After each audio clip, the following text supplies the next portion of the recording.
Ladies and gentlemen, if you could take your seats, please. We're about ready to start our meeting this afternoon, so if you could all take your seats. Just a couple of minutes, we'll be started.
All right, ladies and gentlemen, thank you for being with us today for our workshop with the Florida Department of Transportation, also known as FDOT, for their presentation about the Coastal Connector study. We're happy that you're all able to join us today.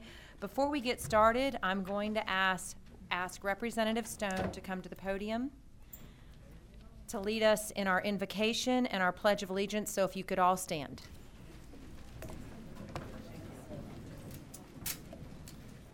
Let us pray.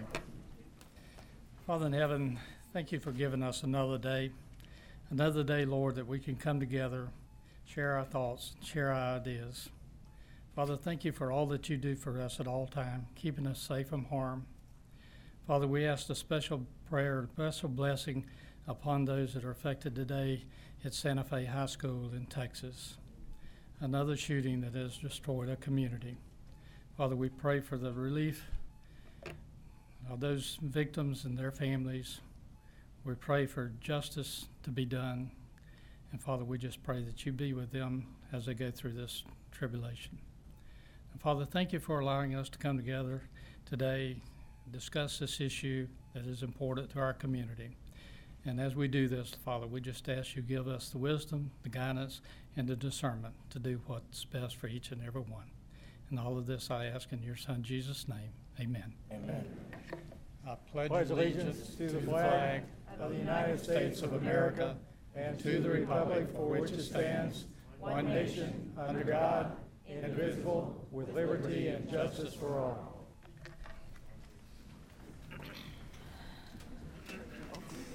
Madam Clerk, can we have roll call? Sure. Chairman Bryant. Here. Vice Chair Stone. Here. Commissioner Moore. Here. Commissioner Gold. Here. Commissioner Zalek. All right, ladies and gentlemen, before we get started this afternoon, I wanted to go over a few things with you, let you know how the proceedings will work this afternoon. I am doing something that we don't normally do at workshops. I am going to take 1 hour of public comment, and that's going to be for anyone who has signed up to speak with these cards today.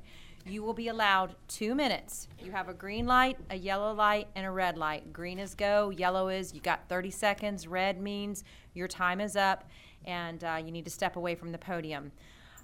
There were a lot of folks I see here today that were here Tuesday, and we want to give everyone who wants to speak the opportunity to speak, so I will ask that you are respectful of that time limit and that I don't have to ask you to walk away from the podium. One other thing or a couple of other things that I do want to mention is we are going to start today with FDOT and their presentation. Once again, we will ask that you are respectful and that there is no clapping, no cheering, no shouting out from the auditorium. If you have ever been here before, I will clear the auditorium and take a recess if our meeting does not remain civil. I know that this issue is very emotional for a lot of us, and I know that you have investments in your properties and your homes, and we understand that, which is why we have opened up for public comment today, because we do want everyone to be able to speak. When you do speak today, if you've signed up for public comment, remember you need to come to the podium, state your name and address for the record, and then you need to address the commission, not FDOT and not the audience. So I think we've covered the ground rules, and also if you can refrain from clapping after our speakers, that will make our meeting go a lot smoother, and it will also give time, hopefully, for everyone who has signed up to speak. As I said earlier, generally we don't do public comment and workshops, so that is why we do have a time limit. It will be 1 hour, and when we're done with that hour, we will be done. And please refrain from getting up and repeating the same thing that the speaker before you has said. And you are also welcome. We had a lot of people that were here Tuesday.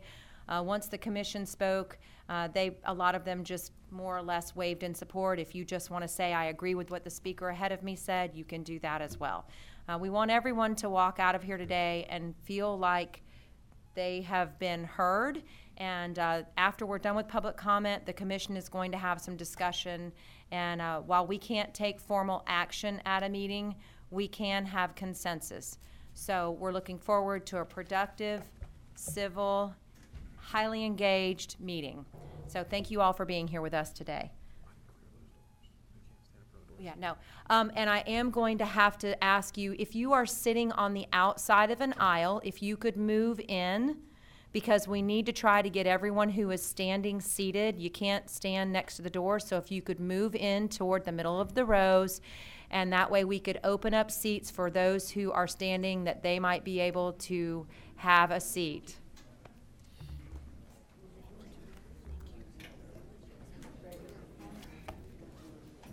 Or if you have a seat next to you, maybe you can raise your hand so folks can see that there are seats available.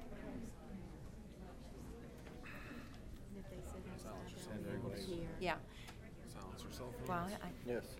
I'm so glad that I have you to tell me. Well, your vice chair's not helping you. I'm trying to help you. She's over here helping. We both are whispering in her ear. I know, right? So we're giving everybody an opportunity to be seated. There's one down front. We have a seat. We have one seat available down front. If there's one person that's here that would like a seat, come on down. The price is right. You're not staying right there. I'm not going to fuss about that. He'll get seated. I've got Lieutenant Slushy back there. Got one there and one there. All right, one two, more three, four. reminder. So if you have this little thing with you today, please silence it or turn it off. We don't want to have to participate in your phone call. They tell me there's one on the front. All right, we still have one seat in the front. If you're standing by the doors leaving the auditorium, you can't stand there. Please try and find a seat. Sorry. It's for you. Yeah, we saved you the seat right up front. All right. And if you do sit outside, you can hear what's happening outside as well. Just so that you know that. All right, with that, Another seat. we're going to Aisle go seat. ahead and get started with our Coastal Connector Study briefing. And I believe the first to present today will be David Cook, FDOT Turnpike Planning Manager. Welcome, Mr. Cook. Thank you. I am David Cook, the Planning Manager for FDOT, Florida's Turnpike Enterprise. And thank you for having us today. We have been receiving a lot of comment, as I'm sure you're aware, and listening to all of your constituents and what they have presented to us. So today we have our project team with us. Steve Schnell's here, our consultant project manager who's working on the study himself, as well as Becky Boland, our Turnpike project manager. And Becky's going to give the presentation. Our staff will be around to answer questions when we get done with that. Thank you, Mr. Cook. All right, next we'll have Becky Boland, who is the project manager for Florida's Turnpike Enterprise. Thank you very much, Commissioners, and thank you for having us here and for invitation. I'm Becky Boland. I work as the Florida Turnpike's project manager on this study. I work for Montgomery Consulting Group, which is a consultant. We are an extension of Turnpike staff. I physically work in the building with the DOT, Florida Turnpike staff, in the Environmental Management Office. And again, thank you so much for having us today, and thanks for listening to us about this project. We want to know that we're listening to you, and we've heard you. We've heard many of the comments from the public, from our meetings over the last few weeks. And we want to know that we're listening. And that's where we are in this phase of study. We're listening. We've showed you some things, and then we're listening. And then we'll be modifying, adopting, changing, moving, eliminating. So that's why we're here. And we want to engage with those of you here, with the county, the local cities as well, and the stakeholders that we know. And we recognize the importance of your beautiful county and the very businesses and the horses and the agricultural and those things that are here that it mean very much to all of you. Again, I want to mention that this is a planning study and that we are early in the process, and I'm going to move to the first slide and just tell you a little bit of some of the things we'll be talking about today. Again, this is a planning study, which is... Ms. Boland, I'm going to Yes, ask you I'm to so stop sorry. for 1 minute. I see our mayor standing back there by the wall. And Mr. Mayor, we do have a seat if you'd like to come up here and sit. The clerk isn't here. You sure? Yeah, I'm fine. Okay. Thank you. Sorry, Ms. Boland. No problem. So again, we're going to go through some things here in the agenda, and I'm going to go through that here in just a second. But I just wanted to mention that this is still an early study. This is a planning study. We're working to try to plan for the future, and just that's something to keep in mind. There'll be more slides here in a minute talking about the schedule and what things we're doing and the process that we're following. Again, we're trying to plan for the future. This is a planning study to provide for the transportation needs in the future, and we want to make sure that we're providing a safe transportation alternatives for the future generations.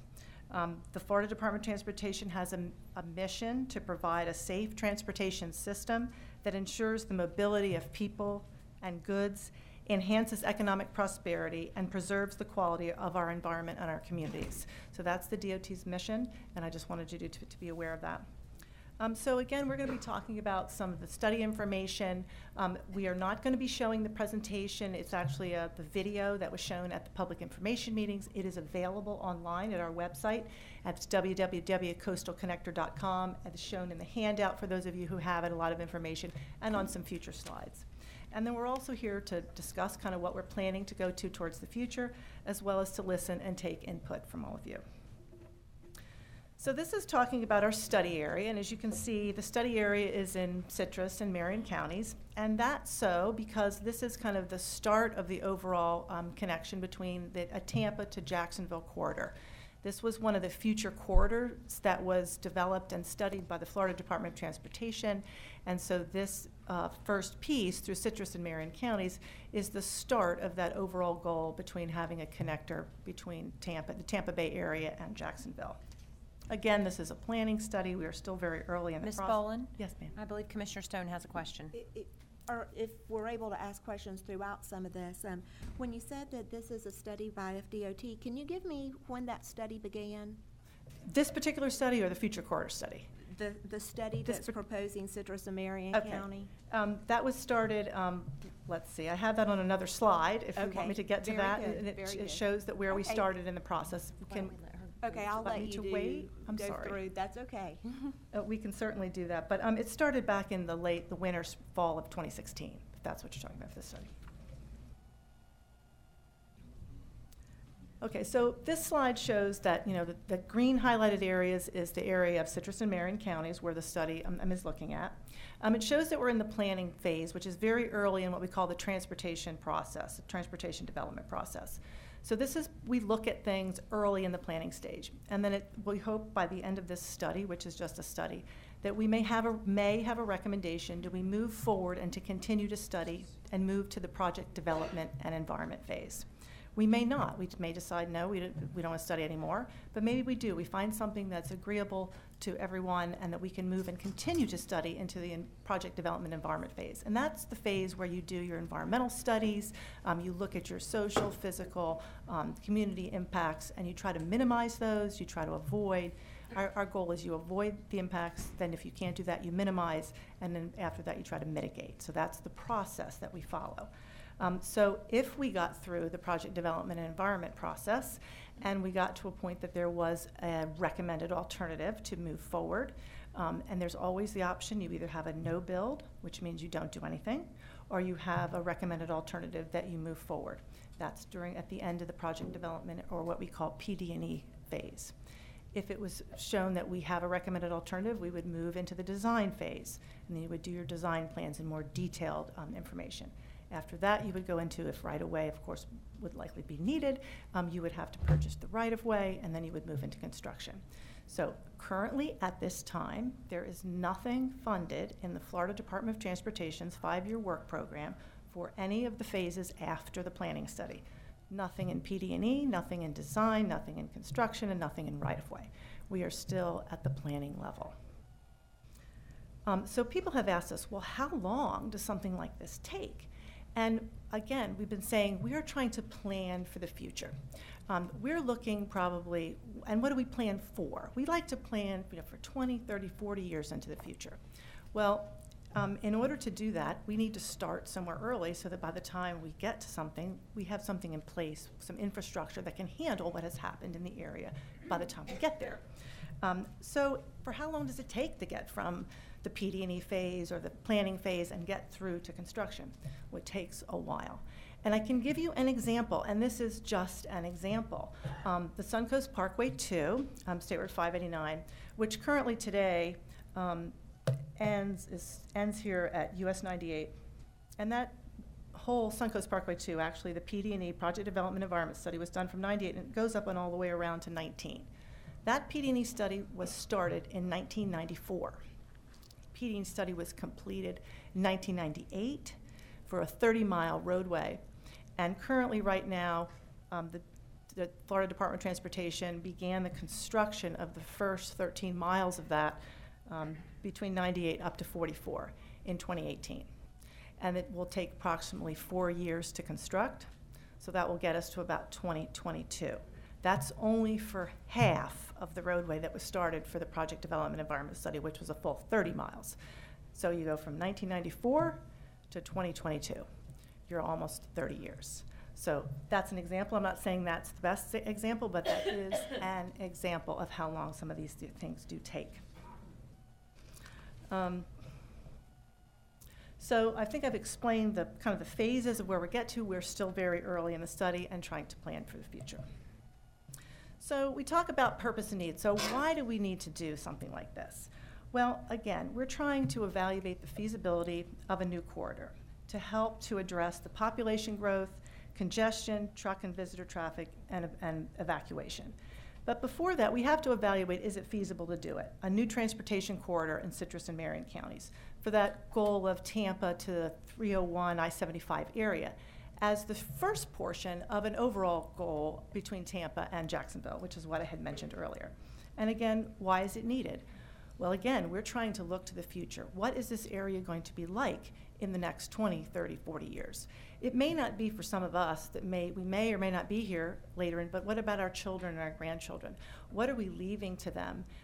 So if we think of this as where we are today, let's try to look backwards 20 or 30 years.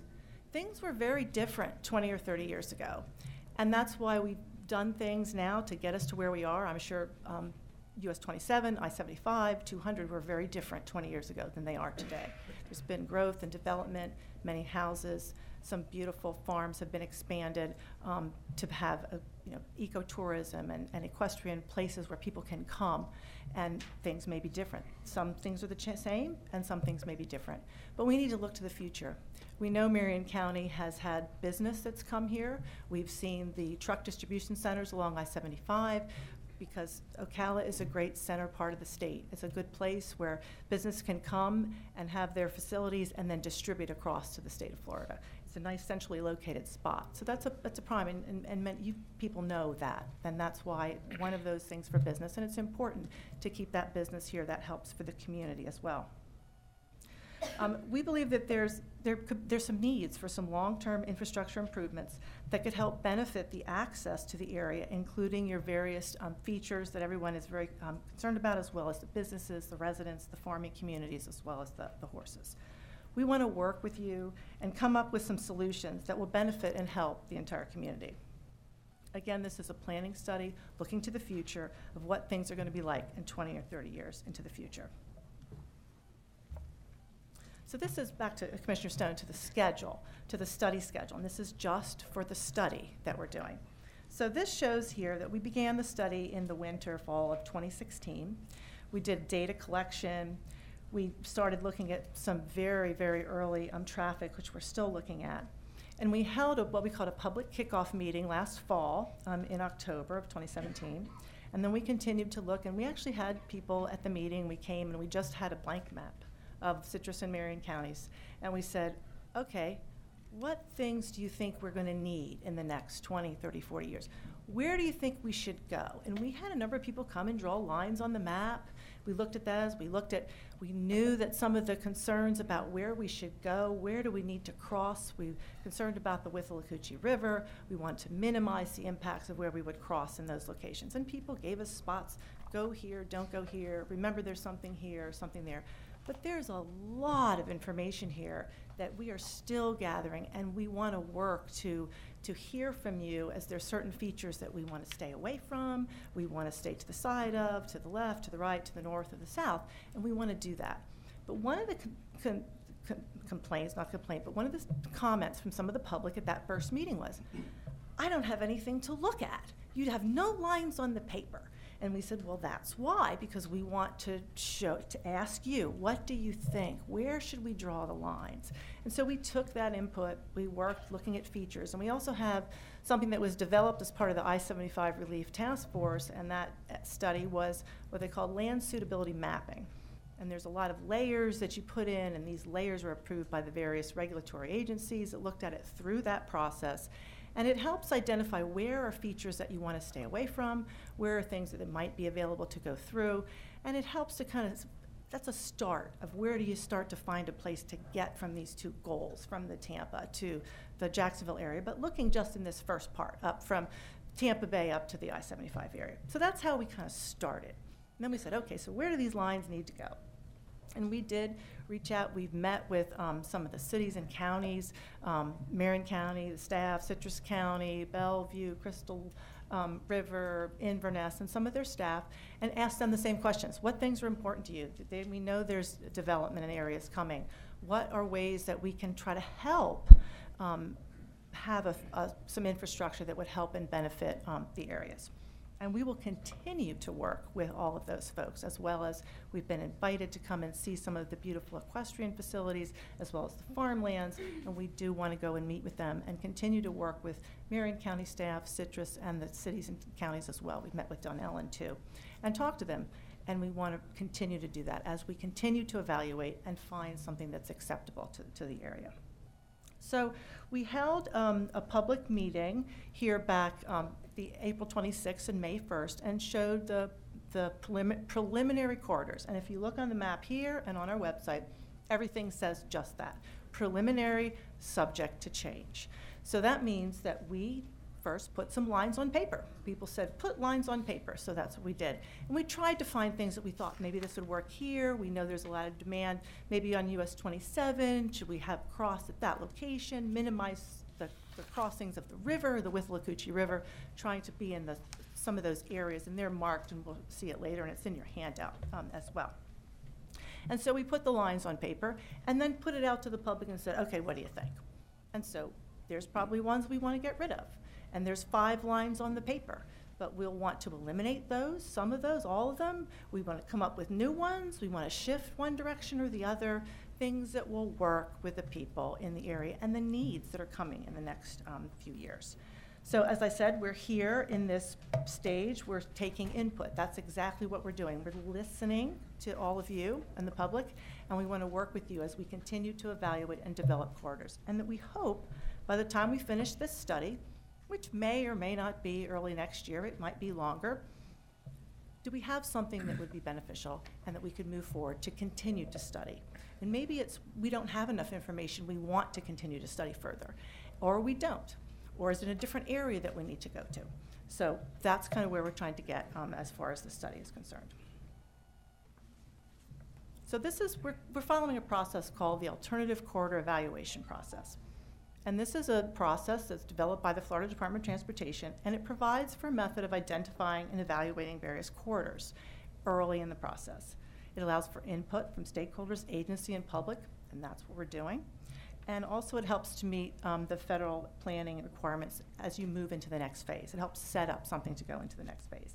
And as you can see here, you start at the beginning and collect data, and then you put some potential corridors, and then you can tend to screen and evaluate. And we're like right in here. We're still in the middle, evaluating, looking, screening, and then hopefully get to a point where we have a report that either says we want to continue to study, we have something that we have that's beneficial, and we can move forward or not. So this was just the dates of the meetings that we had. And I know these meetings, sometimes the times we had it between 4 and 7 p.m. Sometimes that's not convenient for people, but we have a website that's listed there, www.coastalconnector.com.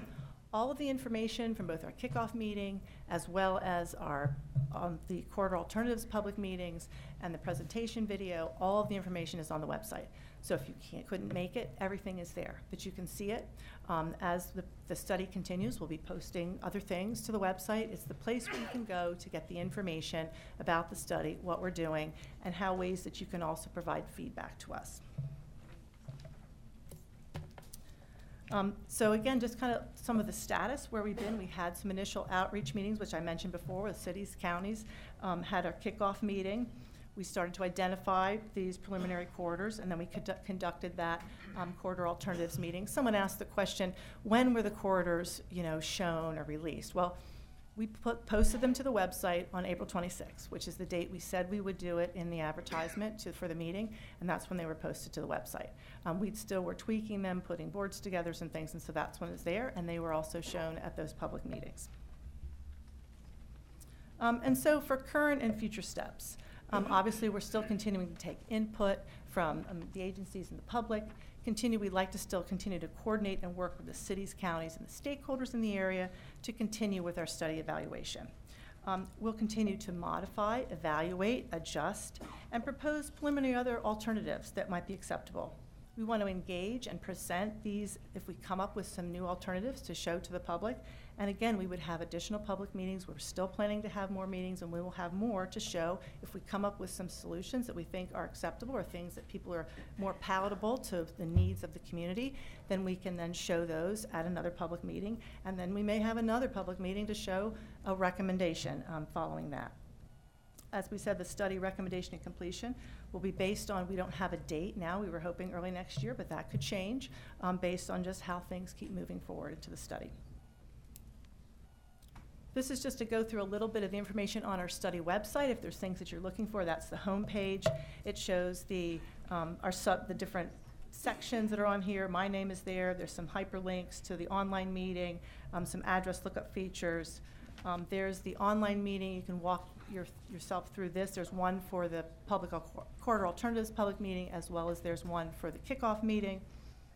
There's also, this is the address lookup feature. You can put an address in, and it can show you the location of that spot in relationship to the currently shown corridor alternatives. That address there is this location that we're here this evening.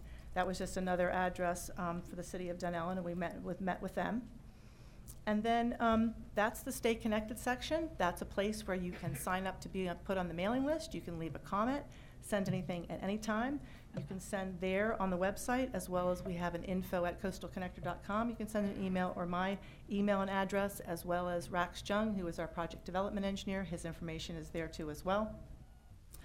That's the contact information. You can also send an email to info@coastalconnector.com. The website address is there, my contact information, as well as Mr. Jung's contact information.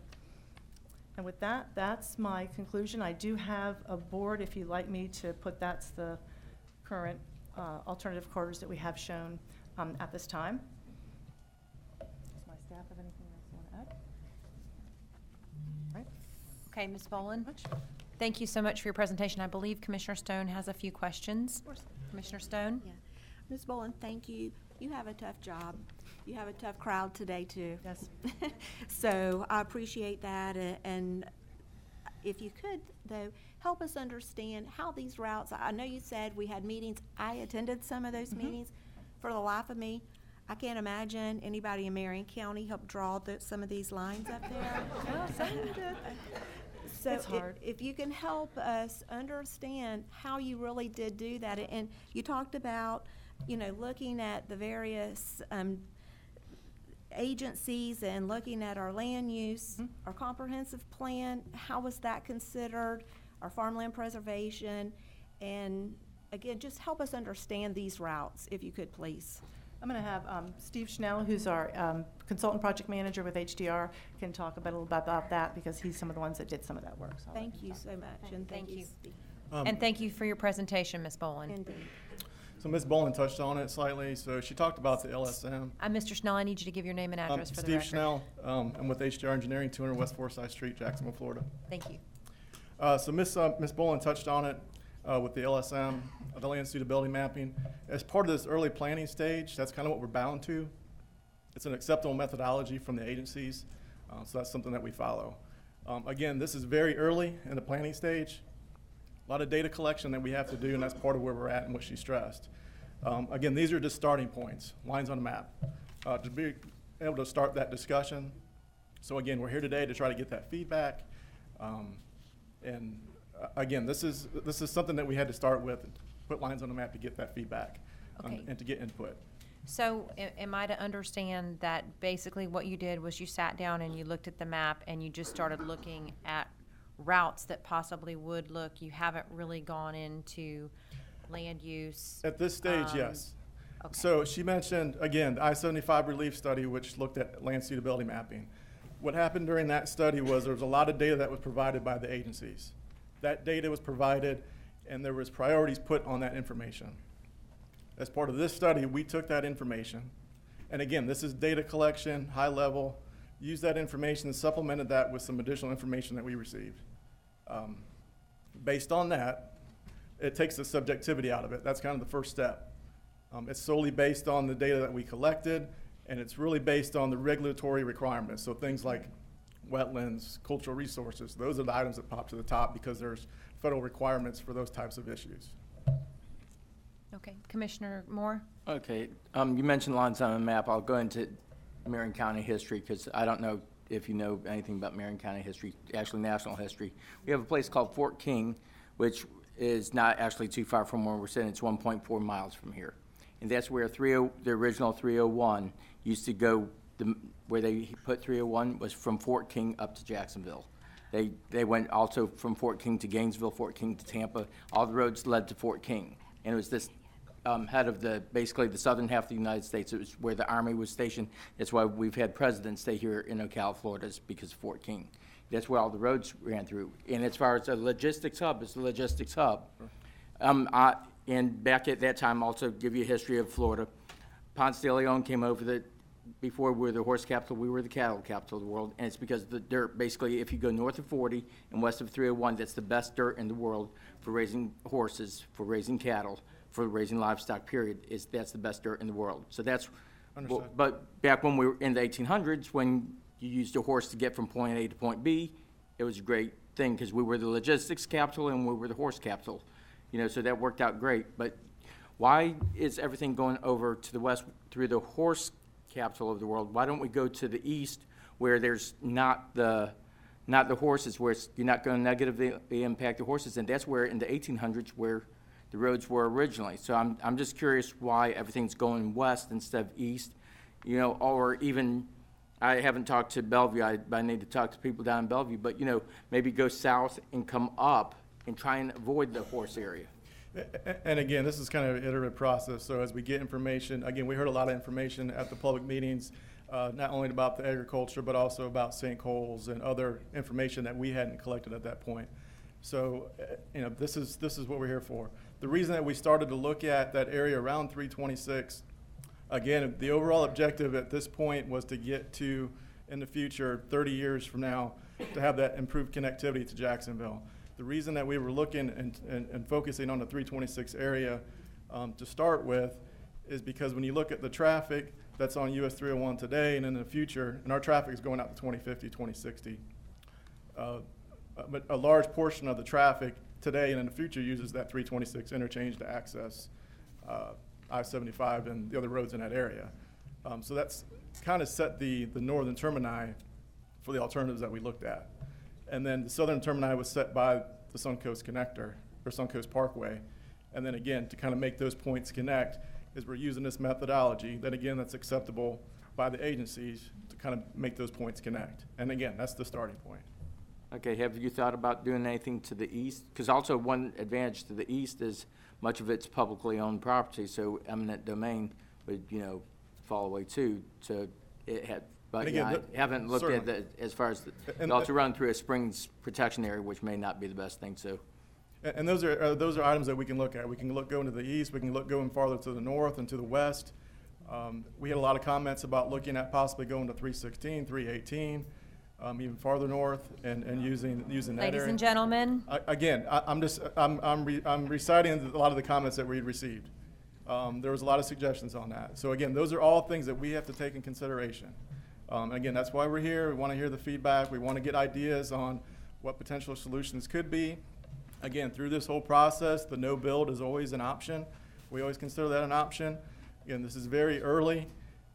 If you look at the things that we have to analyze, we have a long, long list of items that we have to evaluate and compare.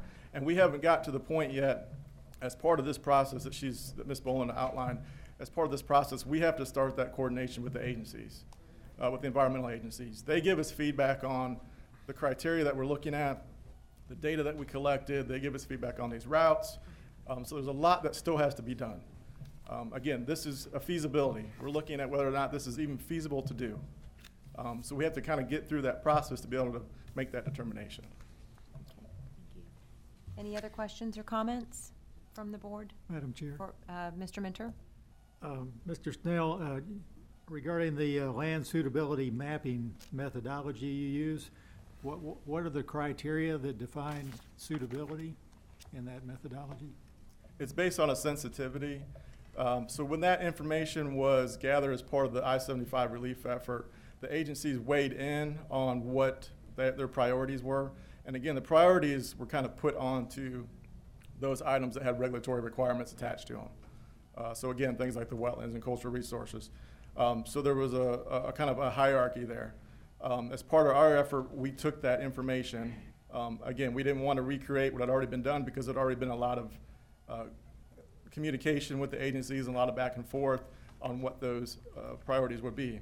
So is that on this page where it says evaluation criteria, is that what your suitability criteria? No, this is the follow-up step to that. So the suitability, there's a map that's on the website. You may have seen it before. It kind of looks like the orange and red color tones, and it identifies those areas that are sensitive. So that's kind of, again, the starting point. And again, we're kind of bound to use that because that's an acceptable method. And again, that's our starting point for us. What you see on the handout in terms of the comparison, that's again just a kind of a high level snapshot. As this moves forward, again, the agencies weigh in on that evaluation criteria. And again, we haven't gotten to that step yet. That's very limited on what's shown there. We have a whole range of issues we have to look at. We have to look at how the alternatives compare, how they compare in terms of the purpose and need, the environmental, that's social, physical, natural, the costs, how it relates to comp plans or to other plans that have been done, whether that's consistent. So there's a very wide range of information that we have to look at and compare once we get to a point where we're comfortable with moving forward or evaluating those alternatives that are on the table. So again, this is still very, very, very early. Commissioner Stone? Just for clarity, then, none of that you just named off, all those great pieces that come together, have been done yet for the proposed routes that have been? We're not there. Again, this is data collection, getting input. This is a starting point. Okay. Any So I other just want to be questions? clear, I mean, no decision has been made on any of this. So we had to start somewhere. Can't say that loud enough, so thank you. Any other questions or comments? I have a Commissioner curious- Zalek? So, when you look at alternatives, the section, all the routes come together at 2 points, right? At the current 27 and at the other end, where the turnpike would start, right? So, how does that selection get made? And a lot of folks have that use materials from the I-75 relief to actually produce part of your study, right? Overall. But this has nothing to do with relieving I-75, is that correct? Correct. The only thing that we use from I-75 relief is the information that was put into the LSM, because they looked at such a wide area So we So just. two different purposes, right? One's to relieve Correct. I-75. This one is simply to connect Tampa Bay and Jacksonville. This would certainly have some benefit to I-75, but that is not the objective. That's not the main objective. Just like hurricane evacuation, that's a need, but that's not the primary need. There's a wide range of things that we're looking to address. So this is different from I-75. So the primary need here is, The primary need here is ultimately to get improve that connectivity up to Northeast Florida. okay.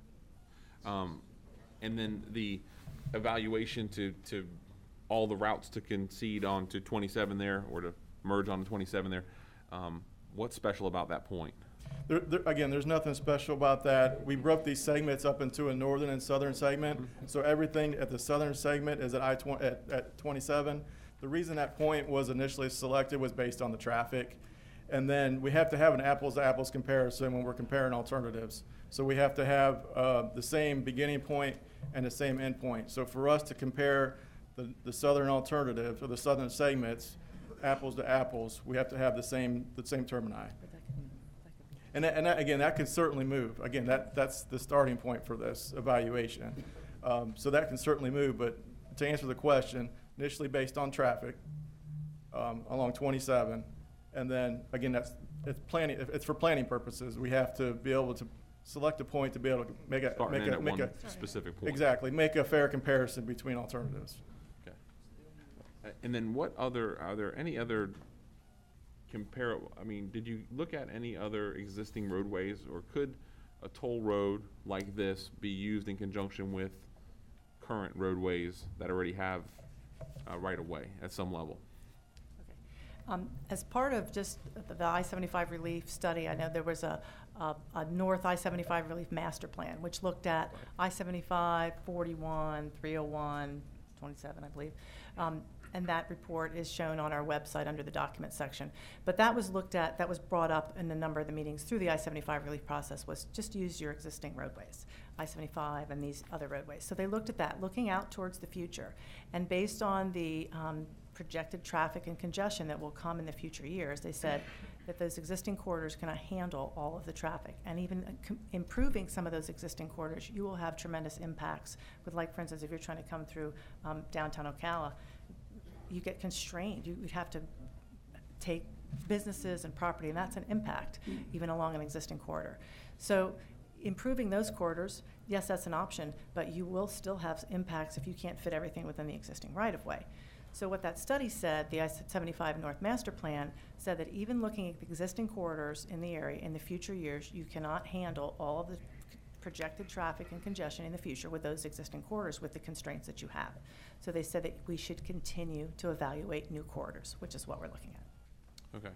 What by any chance, do you have any recollection from that study how far off those are? Like, if you were to improve existing corridors to a certain point, how much more traffic would there actually be from a projected level? We would have to get into Okay. the details of the study that I wouldn't know. I figured, but I just wanted to ask. But there is some things to think about in that. And the Turnpike is looking at some studies in the Orlando area and even on the Wekiva Parkway. Many of you have heard of part of the Beltway system going around with the Orlando area. They've actually taken some, I'll call it an existing corridor, and you've kept the local access, say, on the outsides, and then put your what we call the expressway or the throughput of the express lanes in the middle, so that you keep both of those. And that may be an option for some of these corridors. However, when you do that, again, you may not be able to fit it in the existing right-of-way that's currently there. You may have to then take additional property, which is a concern as well, because there is impacts to the area outside of those existing corridors. Yeah, but no matter which way you choose, roadways are going to be impacted, and other places are going to be impacted no matter what. Correct. And the other thing I was going to add also, when we initially met with the county staff, there were some roadways that we were told not to take a look at. So State Road 200 in Marion County was one of those. In some of the meetings too, State Road US 41 going through Denellen. We can go back and take a look at some of those existing roads and possibly using those, but again, we want to have that coordination before we move forward with doing that, because again, I want to make sure that, again, we're not making an issue worse. With some of these alternatives that we are looking at, one of the first things we looked at too was transmission lines, easements. Is there an area that's already disturbed that we could run a possible alternative along? C1 and C2, which are in Citrus County. There's an easement that runs east and west there, and that was the objective there, was to follow that easement. There's also the one that's farthest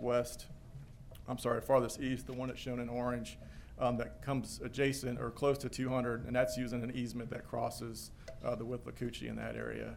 So we did look at it and to some extent existing roads, but more so we were looking at easements or other areas that were already possibly disturbed. Any other questions? Yeah. Okay. Ms. Bolin and Mr. Schnell and Mr. Cook, we want to appreciate you all, or thank you for your presentation today. And thank you for being here with us today. And I know that you'll be listening intently to the public comment that's going to follow. And I know that everyone in the audience who comes to the podium today is going to be respectful. I'm just going to remind you of that. Remember, you have 2 minutes. Remember to address the commission. Green is go, yellow you have 30 seconds, red is stop. Remember to state your name and address for the record. Please, no applause between speakers. We want to make this go smoothly, and we want to give everyone who came out, we're going to try to fit everybody in within that hour. I do have a couple of folks here that I am going to ask if they want to speak now or if they want to speak after public comment, and this will not be included in the time of public comment. I have Representative, you can go ahead and sit down, unless you have something else you want to say to us. Sure. Sorry. I just wanted to mention that we're listening and we're here to listen, and we appreciate you having and offering us the time to come here to present to you, and that we would like to continue to work with your staff, with Tracy Straub and the engineering staff, the planning staff, with Marion County, Citrus County, and the local cities, and the equestrian communities, and the agricultural communities, and other businesses that are important to this area. Very good. And I will reiterate what has been said by you. This is very, very, very early in the planning and nothing has been cast in stone. I know that there's some fears that this is all said and done. It's not. There's not even any funding for this project. And at the end of the day, they could go back and say, you know what, no build. So I hope you've all heard what the presenters have had to say today. And again, I will remind you, please make sure to address the commission and keep your comments reasonable and not repeat what the person before you has said. And I want us to get through this as efficiently as possible today. Going back to the folks that are here that I will not include in the public comment time, I see Mayor Gwynn, Mayor Green, Representative Charlie Stone, and Representative Stan McLean. Do I have any other elected officials here that I have missed? So would any of you like to, Mayor Gwynn?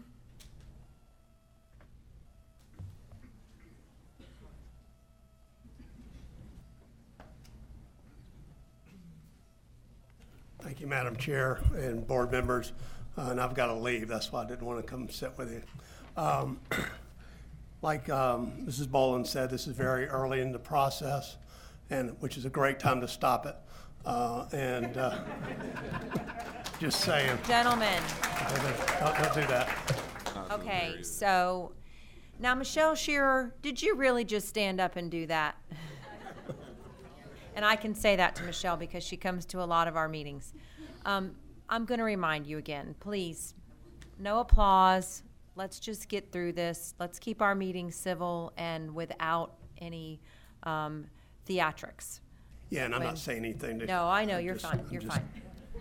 Talking to you, we're friends. So anyway, but from my understanding, and I don't know if this is correct or not, the folks in Gainesville and Alachua County asked this not come through their county. I don't know if that's correct or not, but if it was, obviously they have some kind of weight that these meetings aren't being held in Alachua or Gainesville, so that must have worked. I know that everybody in this room, the reason they're here, is against this, and I would urge the group behind me, the consultants, to find a different route. I mean, this is just the heart and soul of Marion County. We talk about being the horse capital of the world, and this would, go right through the middle of it and just destroy it. And they keep talking about, 20 or 30 years from now, or 45, 75. it doesn't matter. I mean, my family came here in 1850, and if we'd have talked about things like this in 1973 or 1983 and said, well, it'll be in 2018, it's the same difference. I mean, it's happening now. People that would stand here in 2045 will go, what were those people thinking about in 2018 that allowed this to happen, to destroy our community? So I would urge this commission to do a resolution and absolutely say that you're against this. And I know that, and I hope that City Council will be doing the same resolution, probably mirror yours. So I would just urge you to stand in opposition to this and don't waver. All right. Thank you, Madam Chair. Thank you, Board Mayor members. Quinn. Thank you for being here with us today. All right, Mayor Green.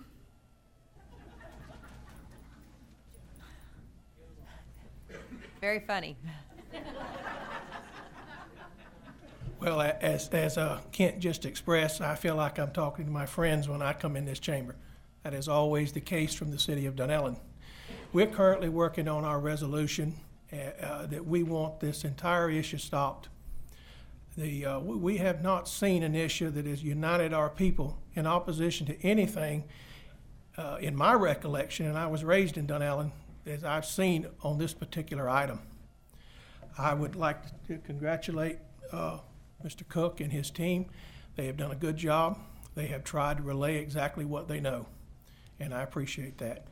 But I think that if someone leaving Tampa that wanted to go to Jacksonville could still go up I-75, I think the route should continue to red level as it was originally designed, go up the right-of-way of 19.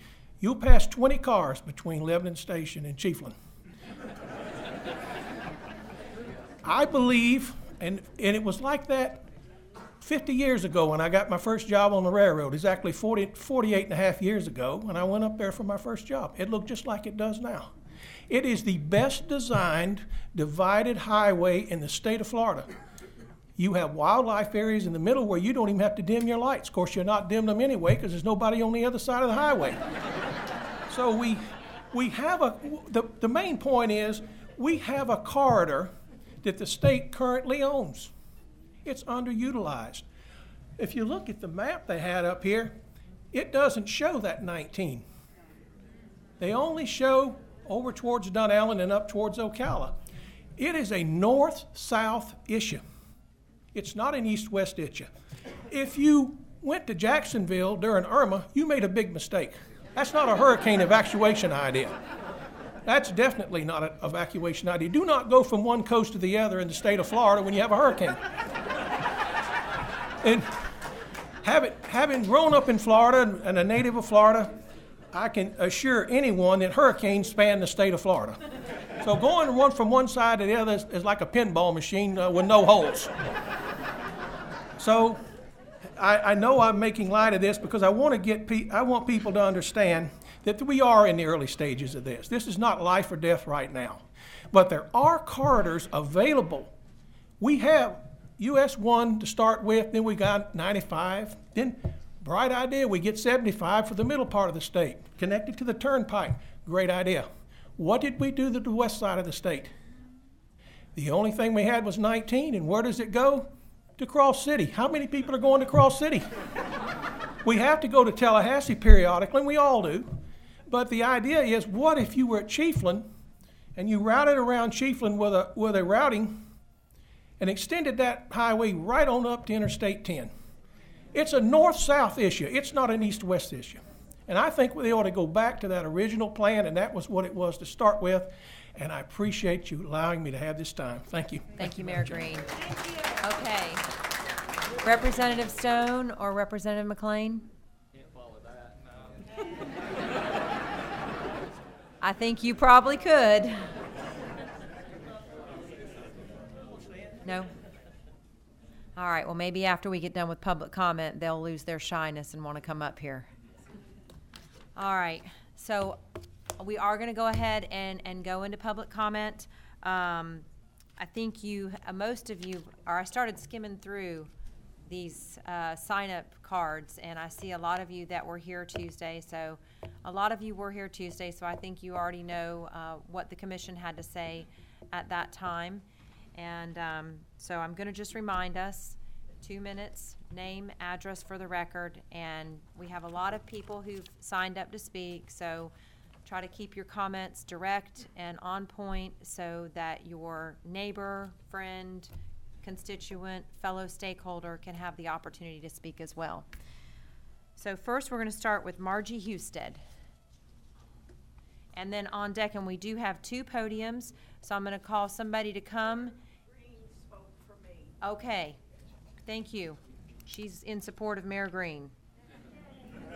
Yeah, they can do the wave in support. Yeah.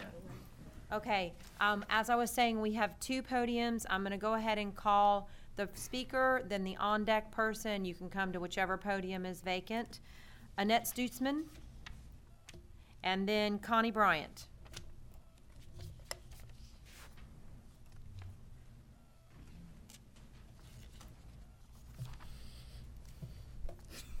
Good afternoon again. Good afternoon. Hi. Annette Stutzman, 204 Southwest 192nd Court in Romeo and Florida native. I just want to say I absolutely agree with Mayor Green, but I just had a couple more things to add. I'll be very quick. I live in Romeo, which is in Marion County off of Southwest 5th Place. I also have a business in Dunellen. Romeo is predominantly a farming and cattle community along with the areas of natural habitats. Excuse me, it produces your watermelons, peanuts, hay, and beef, not to mention limousine cattle. One of the turnpike's projected routes goes right through it, not to mention my home and property that we're 2nd generation of. The 3rd generation, my child and grandchildren live right across the street. There is not a single route that wouldn't, not a single one that wouldn't be devastating impact on all of Marion County. I'm sorry, I'm getting frustrated. I'm not a public speaker. You're okay. But I've read the recommendations of the 75 Relief Task Force, and it goes against everything they recommended. They the whole reason for putting together the Relief Task Force. I strongly recommend that they not move forward and stop the Coastal Connector's alternative corridor evaluation today. No toll road. Thank you. All right, so I'm going to go ahead and say this too. Just take a breath, relax. We won't hurt you. They're not going to hurt you, and we'll get through this today. That's for everybody. Ms. Stutzman, thank you. All right, after Connie Bryant will be Kristen Schlegel. My name is Connie Bryant. I live at 18507 Southwest 31st Street in Dunellen, Florida. A lot of what I wanted to say has already been said, but these aren't just, I hope I don't choke up. These aren't just lines on a map. They're 300 to 500 foot, this is what I've heard, swaths of our county. It doesn't matter where they move those lines around on that map, it's going to destroy Marion County. I'm from Louisiana. I lived there from birth to age 33. I watched the oil and gas industry come in there. Then came the highways, first I-20. And then they have all the little loops and the everything. It will destroy Marion County. I left when I was 33. In 30 short years, the city of Shreveport was destroyed. The whole state is destroyed. It's polluted. They have the highest cancer rate, especially in children in the whole United States. It's just awful. And there's nowhere that they can put any of those lines in our county that's not going to cause massive destruction. And this is the horse capital of the world. And then we have our agriculture business. And then we have all the people like me that retired and moved here 30 years ago. Now I got to spend the rest of my good years fighting these things and worrying about where they're going to put their lines. You know, it's just not right, and I'm against it. And I think I speak for everybody in my little town of Dunellen and the 60,000 people that live around there. You know, we just don't need it. We don't want it. Find another way. Pack your lines up and take them with you and find some other way. Remember to address us. Thank you. After Ms. Schlegel will be Kimberly Karp. Hi, my name's Kristen Schlegel. I live at 5197 Southwest 121st Terrace.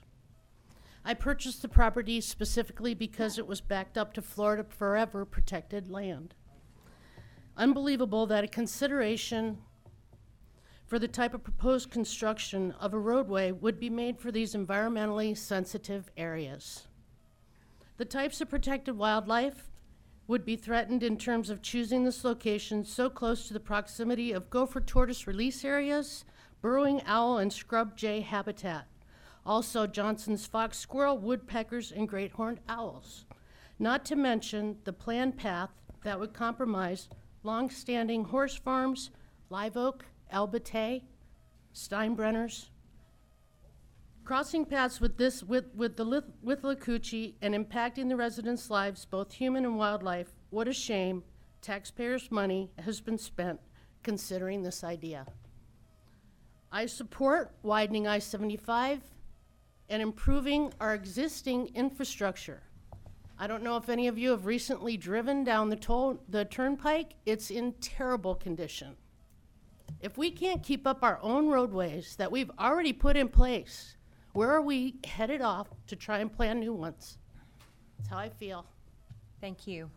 All right, after Ms. Carp will be Mary Jane Hunt. Kimberly Carp, 5400 Northwest 110th Avenue, Horse Country Carriage Company and Tours, Kimberton Farm, the University of Florida, and Trinity Catholic Equestrian Teams. I'm here in opposition of the Coastal Connector. The fallout from the loss of farmland will certainly have negative effects on many sectors of our local economy, including ecotourism. I currently own and operate a business giving horse-drawn farm tours. My business alone has received well over 700 guests this year, ranging from locals who wish to show off to their guests the farms we are world-renowned for, to bus groups and RV rally groups who meet here from around the country, to international tourists. In April, I had visitors from Canada, Germany, Belgium, and Australia. They all have one thing in common.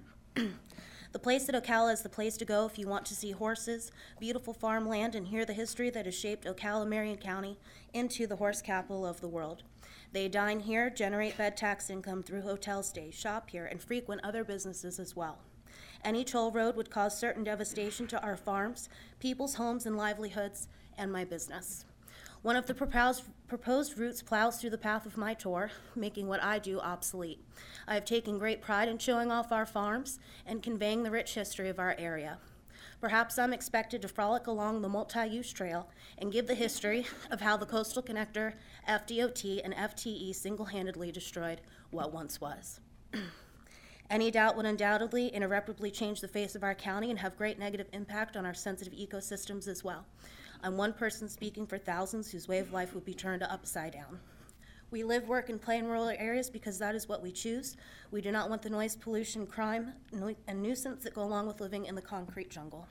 That is not what we signed up for when we chose to buy homes, open businesses, raise our children, or retire here, and we demand that the routes proposed through Marion County for the Coastal Connector be formally withdrawn immediately. Thank you.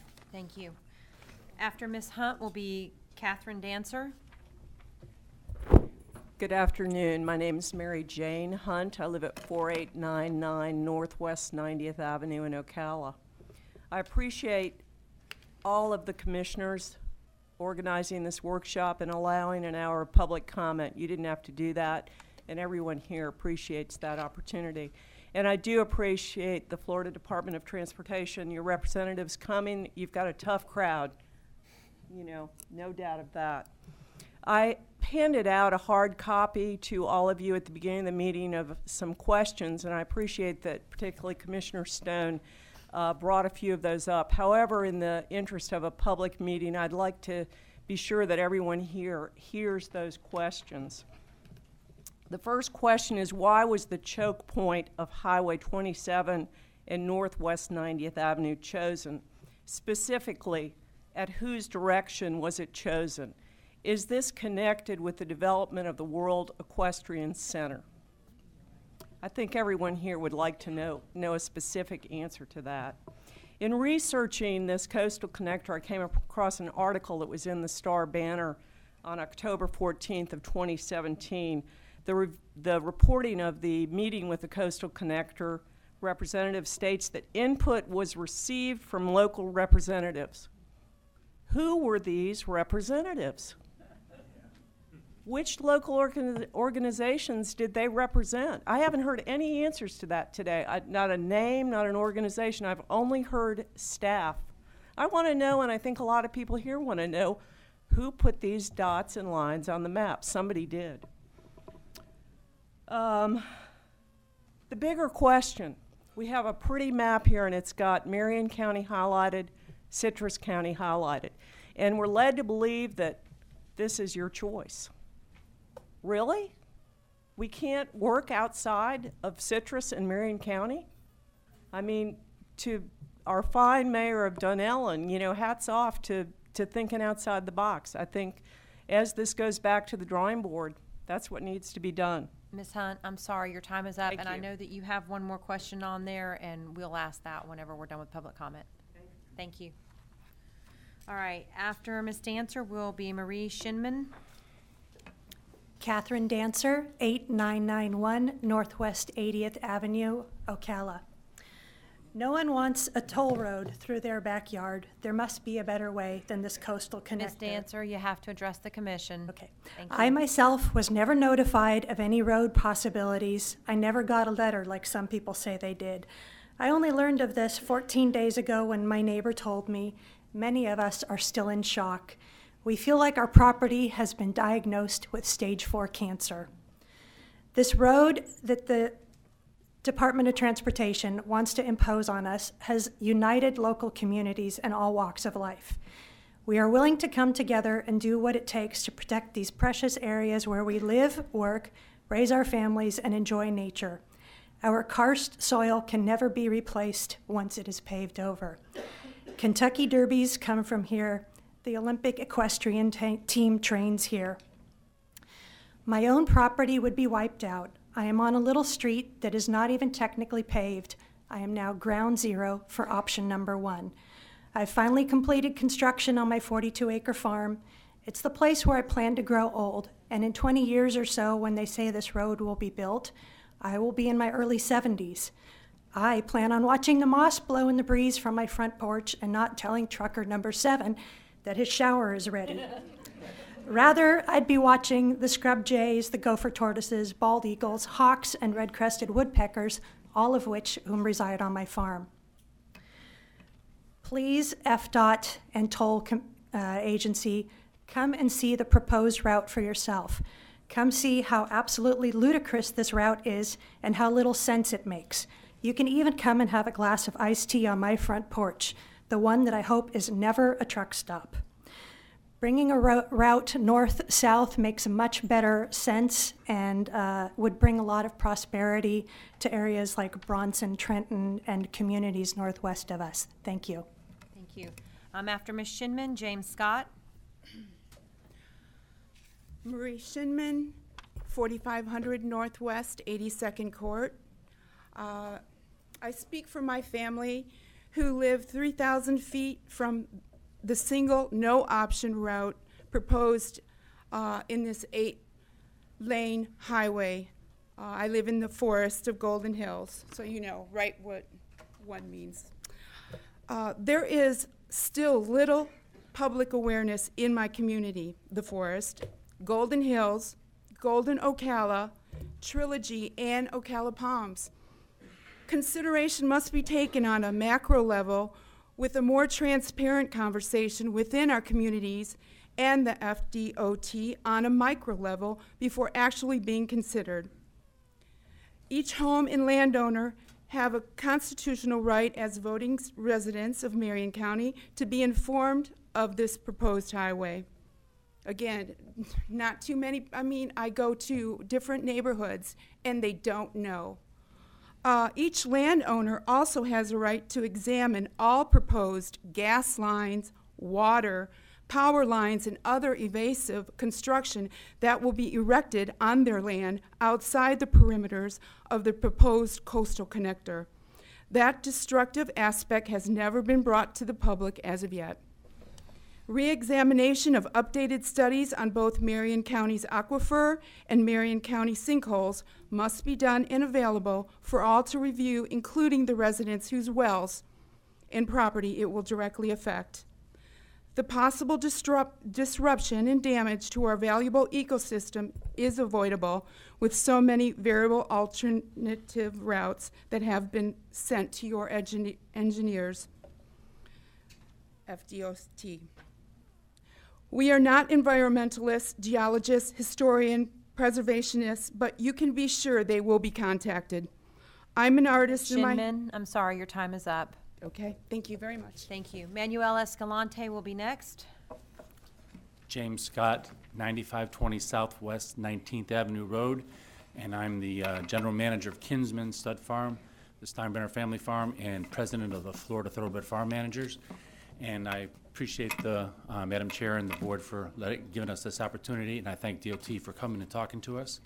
And I just wanted to say that we are vigorously opposed to this, and that's all the time I'm going to take. Thank you very much. Thank you, Mr. Scott. After Mr. Escalante will be David Velez. My name is Manuel Escalante, 4000 Northwest 115th Avenue. Basically, this highway is a port-to-port highway, which basically is telling us that the priority for the state is business, but they are not taking into account the livelihood of Marion County and the people that we live here. It's very important that we have why we have moved here. We encourage FDOT to take into account the status of Marion County and what their people are looking for. It was mentioned the feasibility study. I wonder if this study really took into account the real value of our land. Because if they did, this project would be dead. Our land is very highly priced, as it has been mentioned before. So I would like to know if this study has taken actual value of the land. Thank you. That's all I have to say. Thank you. All right, after Mr. Velez, Richard Olson. Thank you. David Velez, 16251 Northwest 120th Street in Morriston. You know, when people come to our part of Florida, they do not believe they are in Florida. It's so beautiful, and people are just impressed for this. The proposal that we see goes exactly through the heart of that beauty. Let's remember that the affected area, it's among the richest areas and regions of the county, and this connector goes exactly through the heart of it. Why? We do understand that I-95 may be congested, and if you may want to connect Tampa to Jacksonville, you may be looking for these alternatives. Why not consider what's existing, like 301 or 19, that are highly unutilized and that were meant to do this? What our community is, I would like to know what community in Florida is asking for this project to go on now. This is just a small sample, believe me, of the opposing community. But I do remind everybody that this is a democracy, and the people here respectfully request our elected officials to act accordingly. Thank you. Thank you. After Mr. Olson will be Joan Pletcher. Richard Olson, 2381 Northwest 100th Avenue. On September 19th of 2017, the House of Representatives created a select committee on hurricane response and preparedness. Their charge was to gather information, solicit ideas, and make recommendations on how to better prepare for future hurricanes. Their final report was issued January 16th of this year, just 4 months ago. The first set of recommendations was that of evacuations. Among the recommended improvements was to extend the Suncoast Highway to the Georgia state line to provide another north-south evacuation option. Nowhere in the FTE evaluation study was this route even mentioned. Neither were any others, such as a route north of Gainesville or a possible connection to I-10. It can only be concluded that the route offered in the FTE study was predetermined and that the public meetings and solicited responses were just a formality. If this road is built, and if we have another Hurricane Irma, which we will, and we have thousands of stranded motorists on I-75, which we will, our citizens will demand to know how we could have spent hundreds of millions of dollars on a turnpike and provided absolutely no relief to our ability to evacuate. This is a matter of public safety. Our commissioners have always made that paramount in any decisions they've made. To risk the safety of thousands for the benefit of a few is reprehensible. Thank you. Thank you. After Ms. Pletcher will be Henry Munoz. Good afternoon, Commissioners. Joan Pletcher, 13033 South Highway 475, Ocala. I say I represent landowners, people that I've sold land to. They all came to Marion County and are here because of what we are, because of our beautiful land, the peace and quiet. I live in the South. I think it's just as beautiful as the Northwest. So I feel like our commissioners, our DOT, our Secretary of State needs to recognize what our horse industry, our agriculture and all bring to the state of Florida. And I ask all of you to stop and put this somewhere where it doesn't go through the heart of Marion County, because we are unique. And I ask you to really consider that and vote against it and ask them to find another place. Thank you. Thank you. After Mr. Munoz will be Amy Agricola. Henry Munoz, 495 Marion Oaks Boulevard. They say that DOT is doing this, but it's a toll road, which will put it under the Toll Commission Authority. Who's going to oversee them? That's question number one. And why from Tampa to Jacksonville? Why not go north? Why not go to Pensacola? You know? Go up to the Capitol. There's no need. And why does it have to be a toll road? Number two. And what happened to rail? Are we killing the rail industry? You know, it's so easy to bring the rail back up, and if the rails are going through the city, just put overpasses over the rails. And that'll alleviate that problem, like we did on 17th. And then there's always the question of eminent domain. You think these people are going to sit down and take it? They're going to fight it in court. That's going to slow it down more. It's going to slow them up, and the price is going to go up. The minute they sue, the price goes up. Ask Matthew. The price goes up. And then we have State Route 40, 44, US 27, 19, 41, all those that are available to be used if you want to go from one coast to the other, or you just want to go north. And of course, now is the time to expand I-75. Now is the time to expand it while it is cheap to do it. If you don't do it now, it's not going to get done. And that'll alleviate a lot of the problems. The first time I came here, I saw this interstate, and I said, am I on the Pasadena Freeway? You know, Pasadena Freeway was the first freeway done. It was a 6-lane highway. Mr. Munoz, your time is up. Okay. Thank you. After Ms. Agricola will be Lonnie Powell. Hello, my name is Amy Agricola. My address is 7337 West Anthony Road, Ocala, 34479. Fortunately, I am not on the map, but I'm here to support the entire community of Marion County.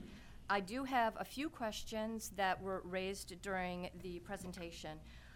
Two noted routes, Highway 200 and US 41, were told not to be looked at. I'd like to know who asked for that to happen, because it certainly didn't come from the public. The other issue I'd like to bring up is technology. In 1990, 30 years ago, did anyone think that they were going to be carrying their computer on a smartphone? I don't understand why we're looking at this very black and white highway situation when we can be looking at things like different rails, monorails. I lived in Europe for 15 years. They're very sophisticated in their transportation. Why aren't we looking at public transportation instead of this car and truck? This is outdated technology today. So in 30 years, what will we have? And I don't think that that's been even considered by the DOT.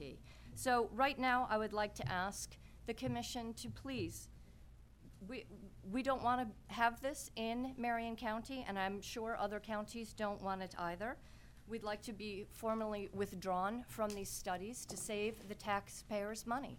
And hopefully in the future, they'll have a more technologically focused approach. So thank you. Thank you. After Mr. Powell will be Janet Barrow. Thank you, Madam Chairman, Commissioners. Thank you so much for allowing public comment at this workshop.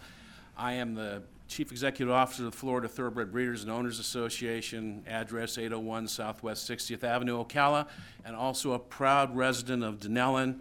And we have two great mayors, and we have issues in Denellen and Ocala because of this connector. I'm here for the Florida Thoroughbred Breeders and Owners Association. I think it's no mystery. Mr. Powell, I'm Yes. upset that you didn't mention your great commissioner. We have a great commissioner and a great commission and a great state, and what a great county we all live in. It's a great world, and it's great to be here. Other than that darn connector, that little connector thing, our position's been very clear, and we do thank all of you for your leadership, and I've gotten a chance to know you all over the years. I know this is not easy for you. You got a tough job to do, but your discussion at your commission meeting about doing a resolution opposing all these alternates is spot on. We're with you. We're counting on you, and it's not just you. We're counting on our senators, our representatives, our governor's office, our gubernatorial candidates to also show the courage that you're soon to be showing and that the city will be showing. Now, look, I got off track. We sent a letter on the 14th of this month to DOT, who I'm sure know me by now, and to you all. Our position's very clear. I have to say, I heard the comment where we had to put some lines someplace to get the conversation started. Well, welcome to the conversation, because those lines are all incredibly flawed. It's an imperfect study. You're looking for feasibility. The feasibility of the routes as proposed is no. And we will help you come to that determination. We also, though, understand that progress is very important. So we want to work with the county, with the CEP, with the city, with the state, with the DOT for progress for our state, just not off the backs of the people of Marion County. We might be a big county with lots of acreage and few people, but I think as DOT and others realize, we have a big heart for our land, our people, our horses, what we're about, why we live here, and we will not put up with having our county destroyed. And you all are taking the first step of significant courage. I applaud you, but it's not done, and I don't care how early we are in this thing. We got to be on it every step along the way until we're convinced those things are off the drawing board and not coming back. And with that, I thank you for your time and attention, and I thank some of the great comments here today. Thank you. Thank you, Mr. Powell. After Ms. Barrow will be Brian Donnelly. All right, Janet Barrow, 11791 Southwest 164th Avenue Road. And the previous speaker mentioned progress, and I think the state of Florida needs to redefine what progress is, because building more roads to accommodate more people, and then having more people and building more roads, eventually that is not going to work. Florida is limited. We have all this swampland and everything else. We have a carrying capacity, and I think all our elected officials need to recognize that. So the studies are flawed. The state gave these people flawed studies to work with. Why C2 crosses, the highway crosses the gas pipeline over a sinkhole that was filled in with dirt, and it was described in their EI, their environmental impact statement, as a shallow depression. That makes no sense to cross this highway there. It made no sense for them to treat it like that and just hide the fact, but that study was flawed. I've burned through 2 computers already studying the pipeline, and I'm about to buy another one.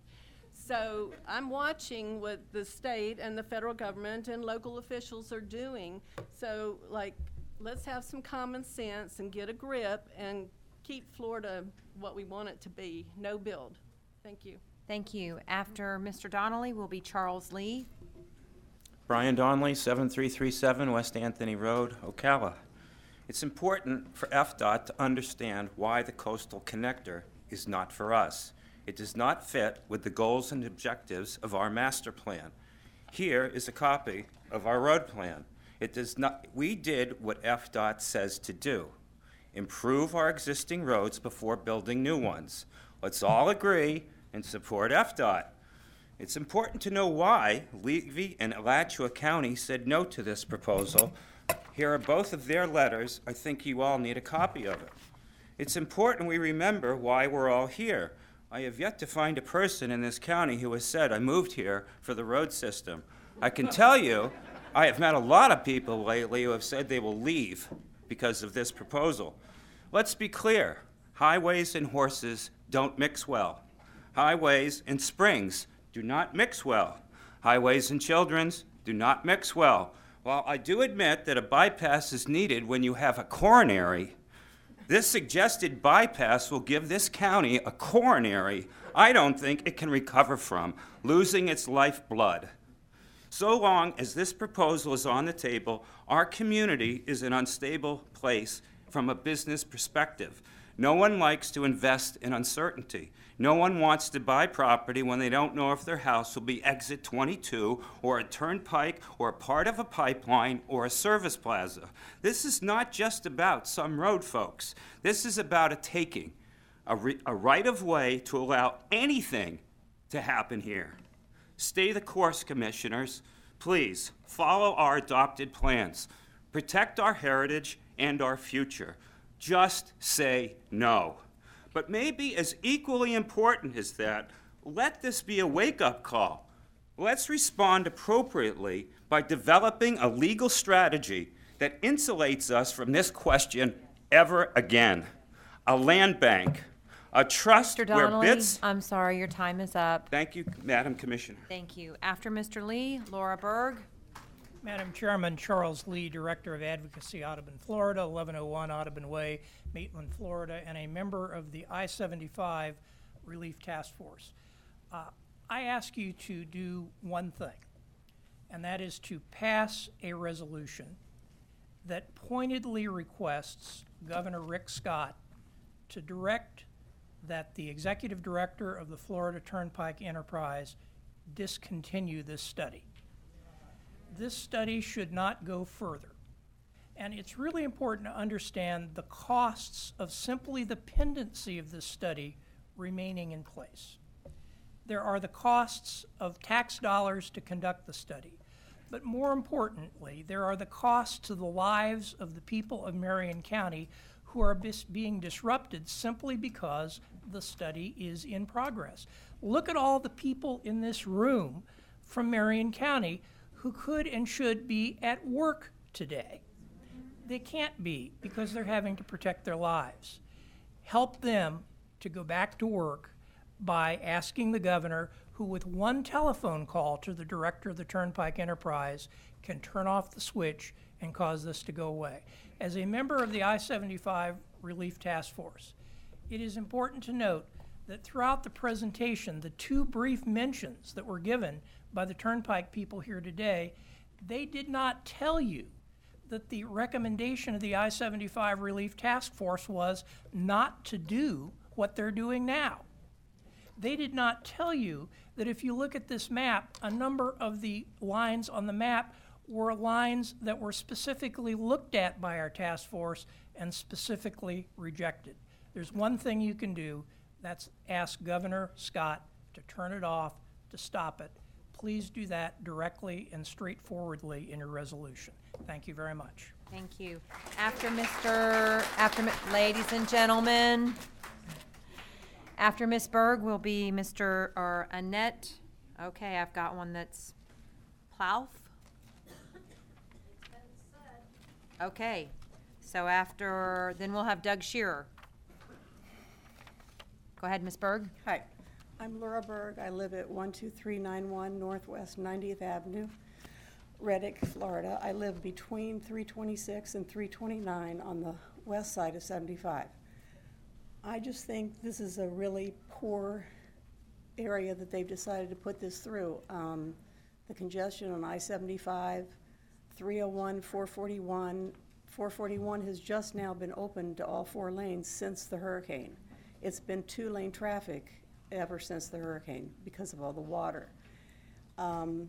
I just think it's a really poorly planned area to do this. I think Highway 19 or going to the west side and connecting up onto I-10 would be a much better route because I-10 is not crowded. It does not have the traffic congestion that we have on 75 or 95. And I think that would be the best route for them to take. That's all. Thank you. All right, after Mr. Shearer, we will have Mrs. Shearer. Douglas Shearer, 2301 Southeast 85th Street, Ocala, Florida. Yeah, we haven't looked at what the future is going to be. We're going to have driverless trucks in 5 to 10 years. They can operate all night. They see as well on the interstate. They can see the lanes and everything with sensors at night. They can drive, and we can force them to. We can put transponders, make it I-75 partially toll for trucks and charge them more if they come during the day. But there's lots of ways to relieve I-75. Like they said, this was a promise of Governor Scott when he was elected, that he wanted for the economic development of Florida a path from Tampa to Jacksonville. There is no need. We can make that path, dump it on 19, go up to Chiefland, 4-lane 129, and all. I talked to Randy Harris today. They'd welcome development and more traffic. You know, we'd have to build a bypass around Live Oak. He said they didn't want to go in downtown, but it would lead to development there. We don't need more here, but we're going to develop fast enough as it is, and our congestion, this would only make congestion worse. It wouldn't help anything. But going up the west side, going up and hitting 75 by going up 129 or all the way on 19 is much sounder, and look to the future. In 45 years, we won't even need cars and stuff. It's going to be a totally different world. So hopefully they'll realize that. Thank you. Thank you. After Mrs. Shearer, Tammy Bobo. Michelle Shearer, 2301 Southeast 85th Street. I was at the I-75 task force relief. Michelle. Yes. Can you please take your jacket off the lights? Okay. Well, I just wanted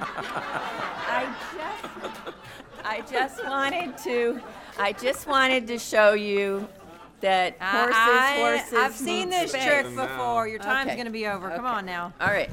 So, anyway, start the lights again. No.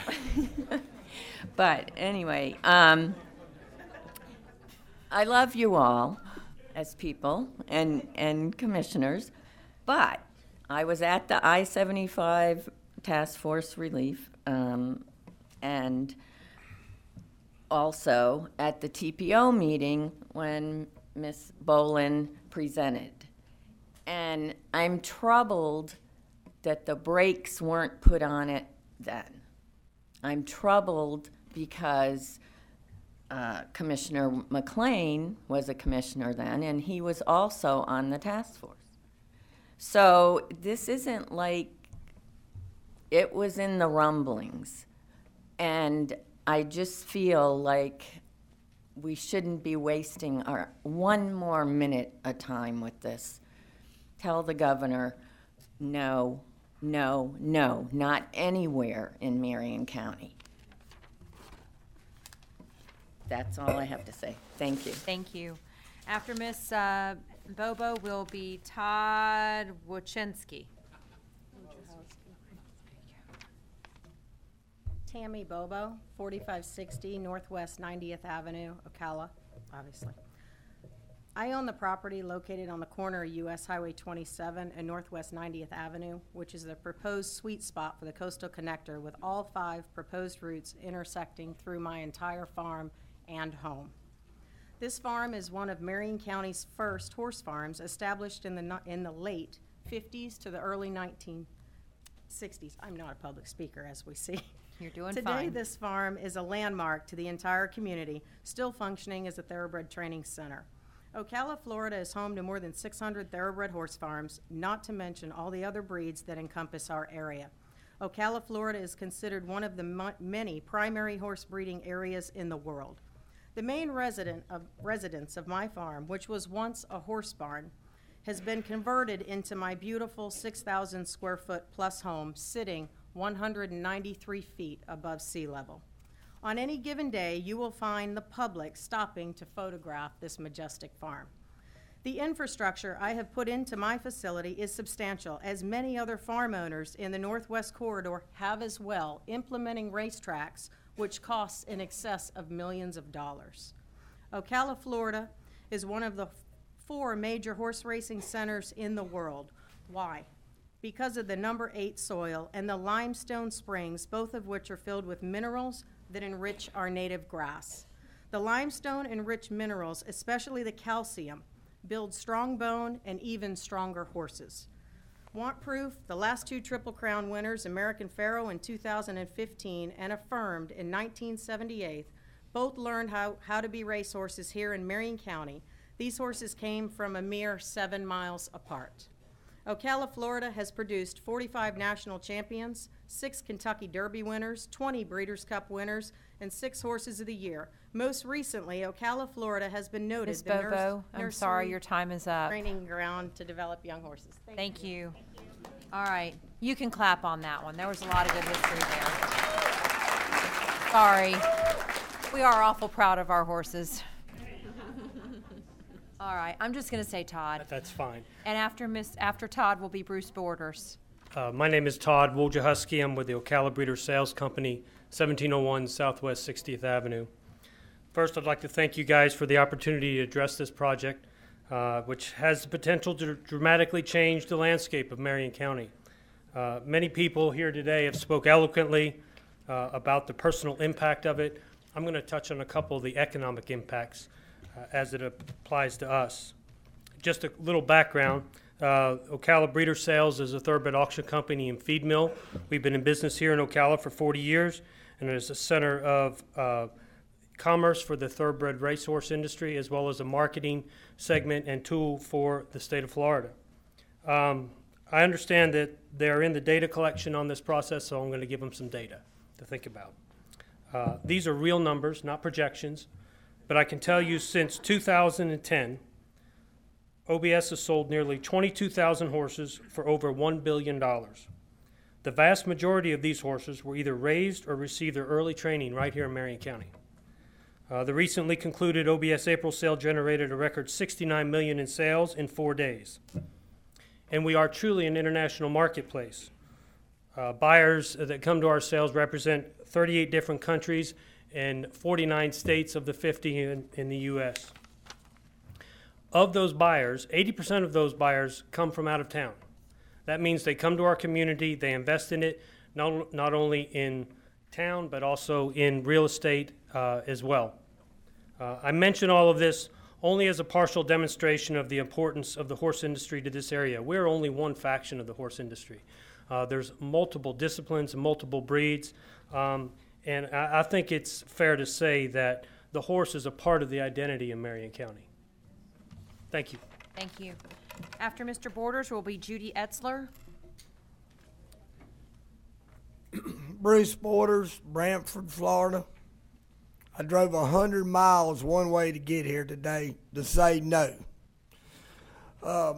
Borders Farms, on my mama's side, we go back 8 generations, 8 generations.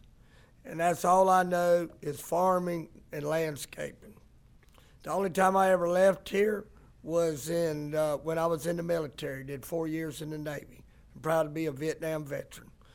But I talked to the lady that spoke yesterday, finally got her after about 6 hours, but I finally got her. And I got a thing to say there right off there. Did you eat breakfast this morning? Did you eat lunch or dinner? Or did you eat, planning on eating supper or dinner? If it wasn't for the great American farmer, you wouldn't do it. Talking about endangered species, American Family Farm. I'm on the board of directors of North Florida Farm Association. My wife and myself own the rights to the farm and ranch team. And the name of our group, proud of, we always come to Marion County. And all the commissioners have been mighty good to us there, standing united as Americans. And the name of our tour is God, Freedom of Speech, and Guns. The kicking ass tour is time to kick asses. But well, anyway there. That's for it. And don't mean nothing bad and all that, but I guarantee you my family is flipping in their grave right now because of that. And to finish up everything, these people here that are spending millions and millions of dollars, they need to sit down and try to figure out how they can digest cement and asphalt and all. So, Mr. anyway. Borders, I'm sorry, your time is up. Okay. Thank you for your time and letting us come. And this money could go for the fire and rescue, law enforcement, military. And you wait to Mr. Borders. Okay, after Ms. Etzler will be November the 8th. and Broken. Mr. Borders.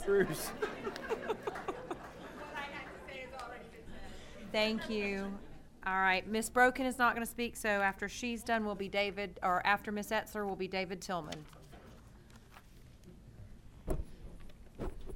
Somebody left their paperwork. My name is Judy Etzler. My address is 5251 Northwest 219th Street Road, and it's unincorporated Marion County, 32667. That address always makes me think I live in New York City. It seems as every time we turn around, someone wants to put a road through our property or develop it, and we have to fight again for our rural lifestyle. We don't want to be Miami or Orlando. We settled here because it has wildlife, springs, rolling hills, peace and quiet, an aquifer that supplies some of the purest water in the world. And for the horse folks, large tracts of land with grass that builds strong bones for their horses. Some smart people started a Facebook page called Coastal Connector, Suncoast Parkway Extension, and because of it, we have gotten a petition signed by 5,000 people. Recently, some members have been posting that they bought their property because it was beautiful and rural. They have posted pictures of the land that they fell in love with and retired to. We've asked the Marion County Commissioners, and thank you for your responses, I was at that meeting, to press the FTE hard on details, and I hope that we get enough to prove that the Coastal Connector is just an excuse to open us up to enhance economic development and commercial opportunities. To enhance economic development and commercial opportunities is straight from the I-75 Relief Task Force. It is a charge which hasn't been mentioned by for the Coastal Connector. I went to all of the I-75 relief meetings, and I have the paperwork still. This project is a continuation of the FDOT I-75 relief proposal that Alachua County said no to with the county commissioners sending a letter to them. This new proposal is sponsored by Florida's Turnpike Enterprise. The FTE is a PPP, public-private partnership, which only bills toll roads for profit.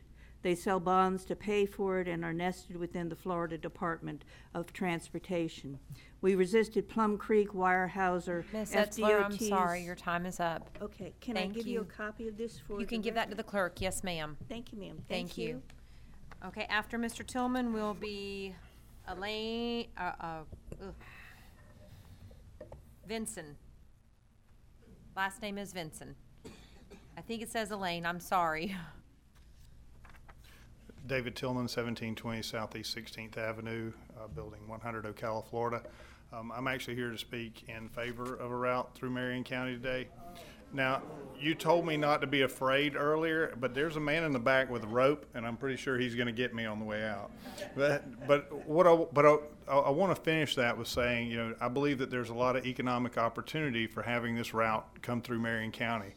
But I do not feel like Marion County has, FDOT has done their due diligence in a proper way to find a route that can meet all the needs. I do not feel like they've done their job well, because you wouldn't have a room full of people like this if the route that they had picked served the community as well as the rest of the public. So I do think that you definitely need to send them back to the drawing board so that they find a better route, that this crowd thins out and there's fewer people that are impacted, because I think the road does have a significant benefit to the community at the end of the day, but it should not impact the people that are in this room the way it does, nor the horse community the way it does. So they should go back and look at some of the options that were offered to them from the task force that was put in place, because they did have routes that were much better than the ones that have been proposed today.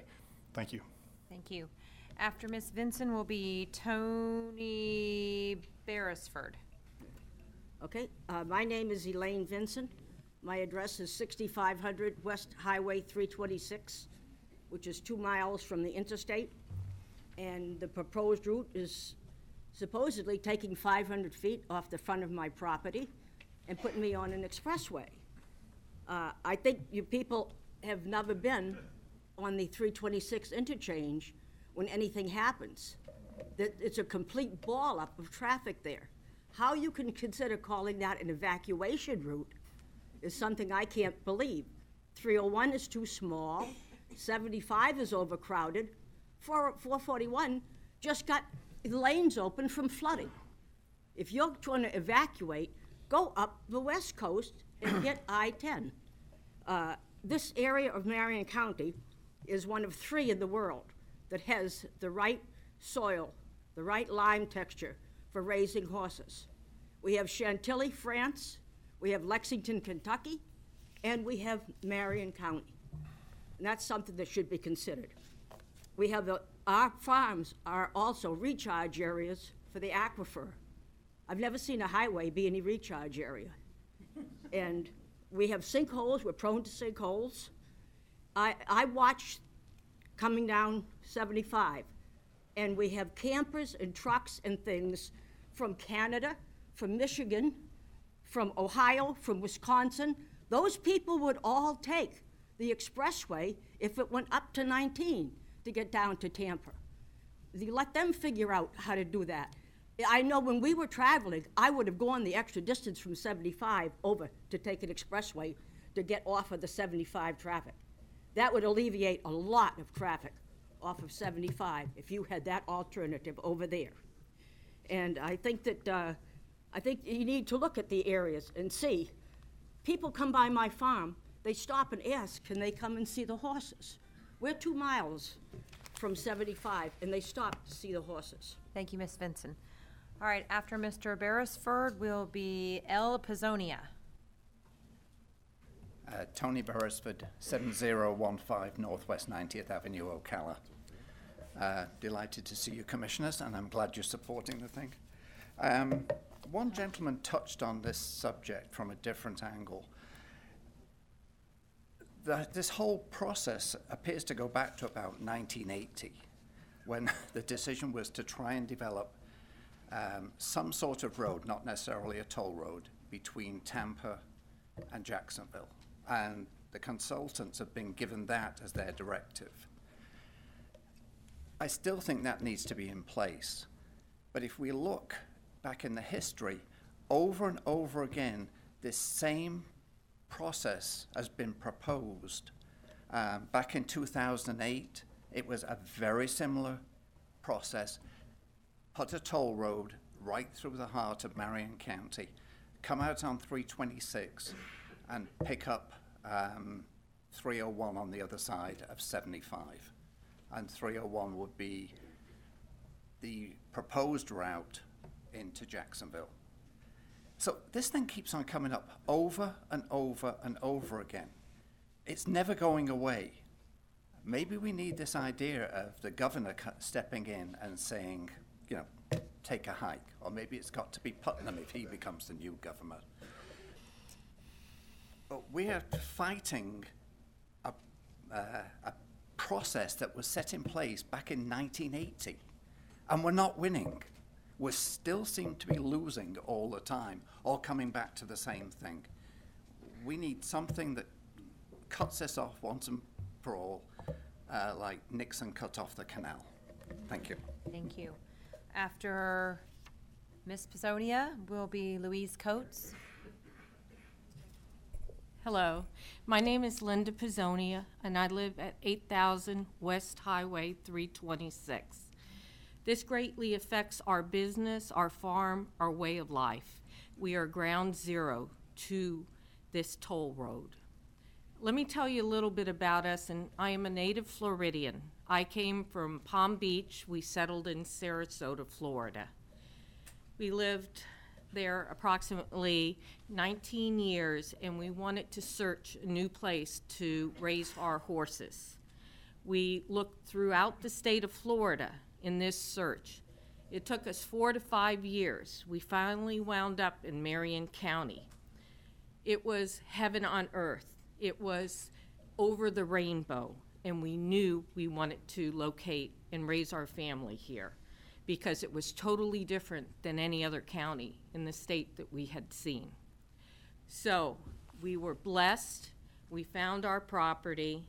We bought it. We built our home. We have a 35-stall barn, training facilities, and we have bred over 30 national champions in our breed. We are raising foals this year. We had a foal crop of 5 foals this year. All of them right now are better than any ones that we have produced in the past. If this happens to Marion County, it will ruin the county. It will not be special anymore. Special things must be preserved, and this county, I hope, will protect a special thing. Thank you. Thank you. All right, after Ms. Coates will be David McKay. Louise Coates, 7575 Northwest 90th Avenue, Ocala. When I heard about the routes for this toll road, I thought, well, maybe I can find something that's a better alternative. So I went on Google Earth and spent some time out west of Marion County by 19 and found a possible route. Now, if I can do that on Google Earth, they can do that easily. So I did send it to the offices this beginning of this week, and it's in your email. If you click it, it'll open up to Google Earth, and you can see what I saw. Now, it might not be the ideal situation, but it shows that there are possibilities that do not impact a lot of people and the horse farms. Thank you. Can I leave this? Yes, Ms. Coates, I just have one question. Yes. Did you send it to DOT? Yes, but I don't Okay. expect much.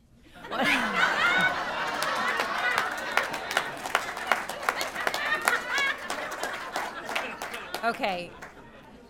Out of respect for the folks here from DOT, I only asked that question because you are the ones that are looking at the routes. And I wanted to make sure Ms. Coates knew that sending it to the commission does not help with the routes at all. So, thank you. Mr. McKay, and after Mr. McKay will be Matt Varney.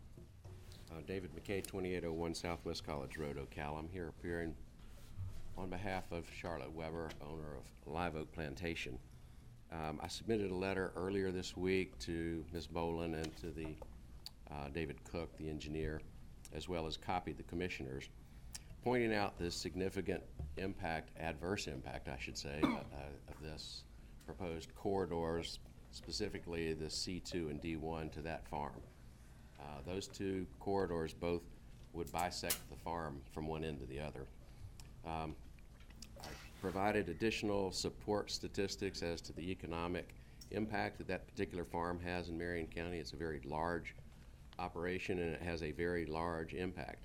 But it is only one spoke in the wheel of the agricultural industry in Marion County. Where these routes come together up on Highway 27, from there north it basically splits 225 and 225A, which are, those are considered Millionaire Row, where all of the nice farms are. People live there because they want to be in that area, and it's also a very strategic part of the equine industry in the county. So it's going to have a huge impact no matter where you're located in Marion County with respect to agricultural enterprise, and it's not as easy to relocate that as some people might think. It's not like, you move your potato crop to the other side of the road and life goes on. I would also like to bring to your attention my concern. I looked over this I-75 Relief Task Force summary report, which was kind of concluded when this study started. And that's, I think I heard that some of the foundational issues regarding sensitive areas and selection type criteria were generated out of that. Surprisingly, there's Alachua County, Citrus County, Hernando County, Levy County. Mr. McKay, I'm sorry, your time is My up. point is that Marion County is not mentioned in this report anywhere. And I think it behooves our county to establish a point person and a system to be on top of this going forward. Thank you, Mr. McKay. Thank you. All righty. After Mr. Varney will be Karen Lunau. Matt Varney, 6705 Northwest 90th Avenue and Ocala Horse Properties. Madam Chair, Commissioners, thanks for letting me speak. FDOT, thanks as well. I have 2 questions that I'd like you to ask the FDOT and 1 complaint. Number 1, have the members of the FDOT in attendance today been to Ocala before today? Number 2, if so, have they had the chance to drive these proposed routes? I can only assume that at least one of them has, so I'd like to know what they thought. This study, I keep hearing it's early on, these are just lines on a map. Reality is these lines have put into question any prospective sale within a half mile of these routes. Many people in this room have either bought or sold farms specifically from me and my company. Commissioners, I want to put yourself in the eyes of a future buyer right now. Would you buy in the wake of these routes with what you know right now? These are not starting lines. This situation is very real, it's active, and imminent as it pertains to the value of this county's property. So let's kill the study and move on. Thank you. After Ms. Lunau will be Tom Grabe. Is Karen here? You go ahead and come forward. So I'm just going to read the comments that she put on the card, Madam Clerk, so you can put them into the record. She said, it's Karen Lunau, 6955 Northwest 100th Street and 4733 Northwest 35th Lane Road, 34482. Northern segment options both would bring more traffic to the most congested segment of I-75. 301 and 441 cannot accommodate more traffic, and she suggests a third north-south corridor from Tampa to Highway 10 east-west. All right. I'm Tom Graby. I have 3 properties in Northwest Marion, Ocala, or Marion County, I should say. 4727 Northwest 80th Avenue is my business. 5362 Northwest 78th Court is my home. 11111 Northwest 42nd Street is 70 acres that I just purchased. That is going to be my future home, but maybe not now.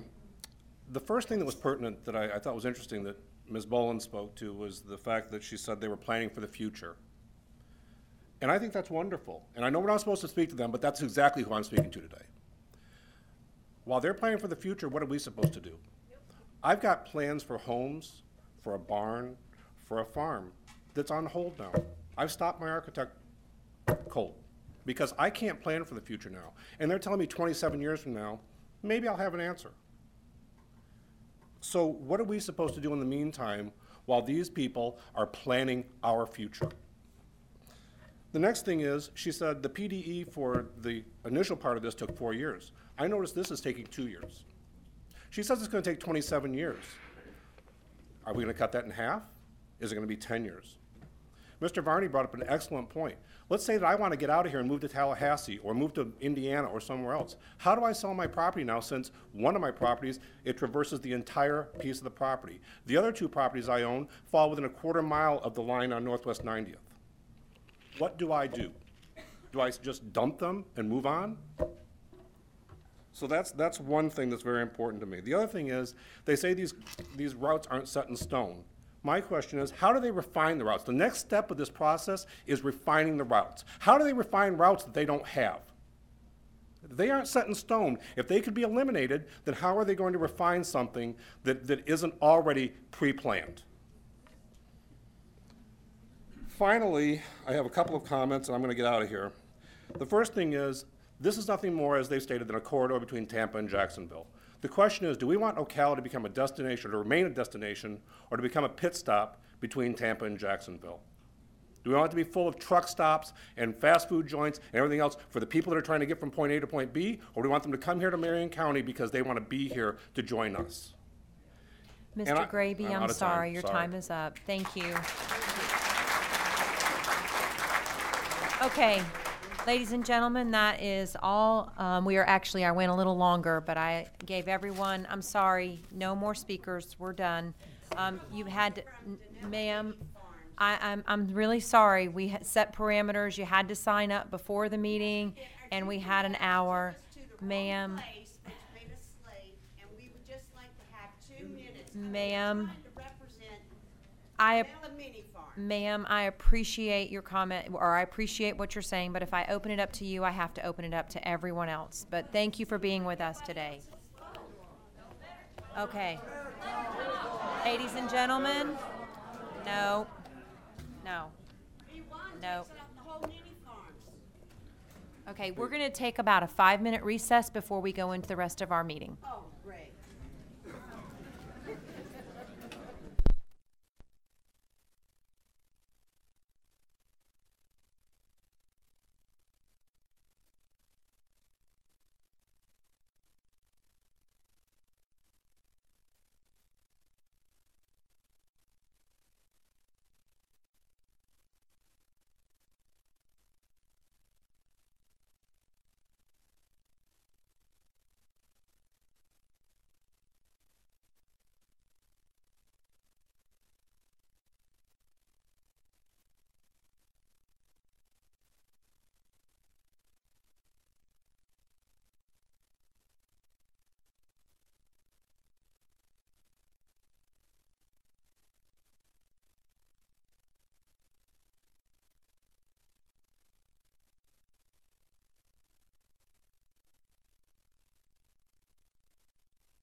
All right, ladies and gentlemen, if you could please take your seats. If all the commissioners could please come back up. Ladies and gentlemen, please take your seats. 5 minutes is up. Commissioners, please come back to the dais.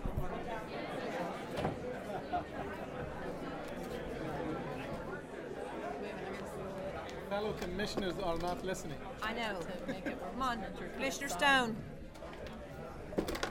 Commissioner Moore, Commissioner Zalek. I'm talking to our state reps. Ladies and gentlemen, I need you to take your seats. We're about to get started again.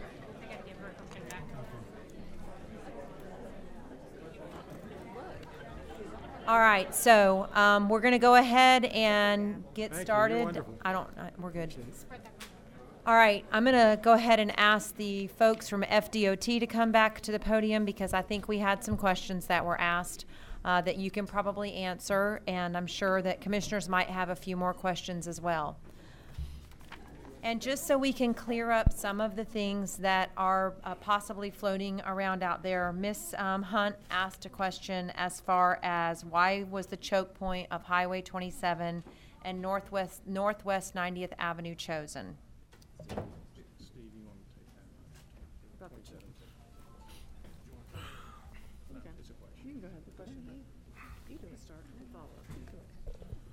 And I think I touched on this earlier. I think someone had asked that question before.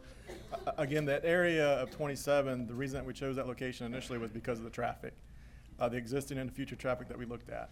And again, they're all converging there because with that southern segment, we need a logical termini at the south and the north to be able to make that comparison. Again, that's still very preliminary. It could be moved in another direction, but that was how that was derived. It was based on the traffic and based on, for planning purposes, we need to be able to make a comparison. Okay, so did anybody give you direction to choose that, or was it solely based on traffic? Not at all, solely based on traffic. Okay. All right. One other, ladies and gentlemen, come on now. We've had such a great meeting so far. All right. So there was an article in the Star Banner dated October 14th, 2017 that states that there was input received from local representatives. Who were those local representatives? Who did they represent?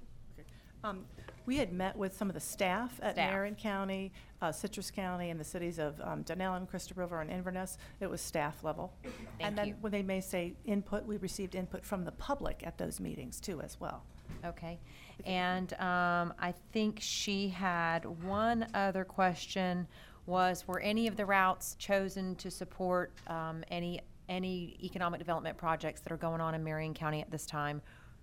Go ahead. We're not aware of doing that. We do look at the land use and the things and knowing of maybe some developments that are coming to either move around, but those are considerations, but there's not one in particular. We do not have any special interest at all into this. This is a transportation project to try to look to plan for the future infrastructure that's needed in the area. Okay. And then one other question was, do you know, I know that you were told to try to stay away from 241. Do you remember what the reasons were to stay away from Highway 241? If I recall correctly, I believe 200 was because of some of the environmental features that are along that area as it approaches the Withlacoochee. Ladies and gentlemen. And then 41, there was a concern about 41 going through the city of Dunellen. Okay. So I just want you all to keep one thing in mind. They're just giving you the answers to the questions. That old saying that goes, don't kill the messenger. Just try to remember that. Appreciate that. Thank you. Thank you. And now, commissioners, do you have any questions or comments for Commissioner Zalek? So I really appreciate you guys being here and taking the time to do that.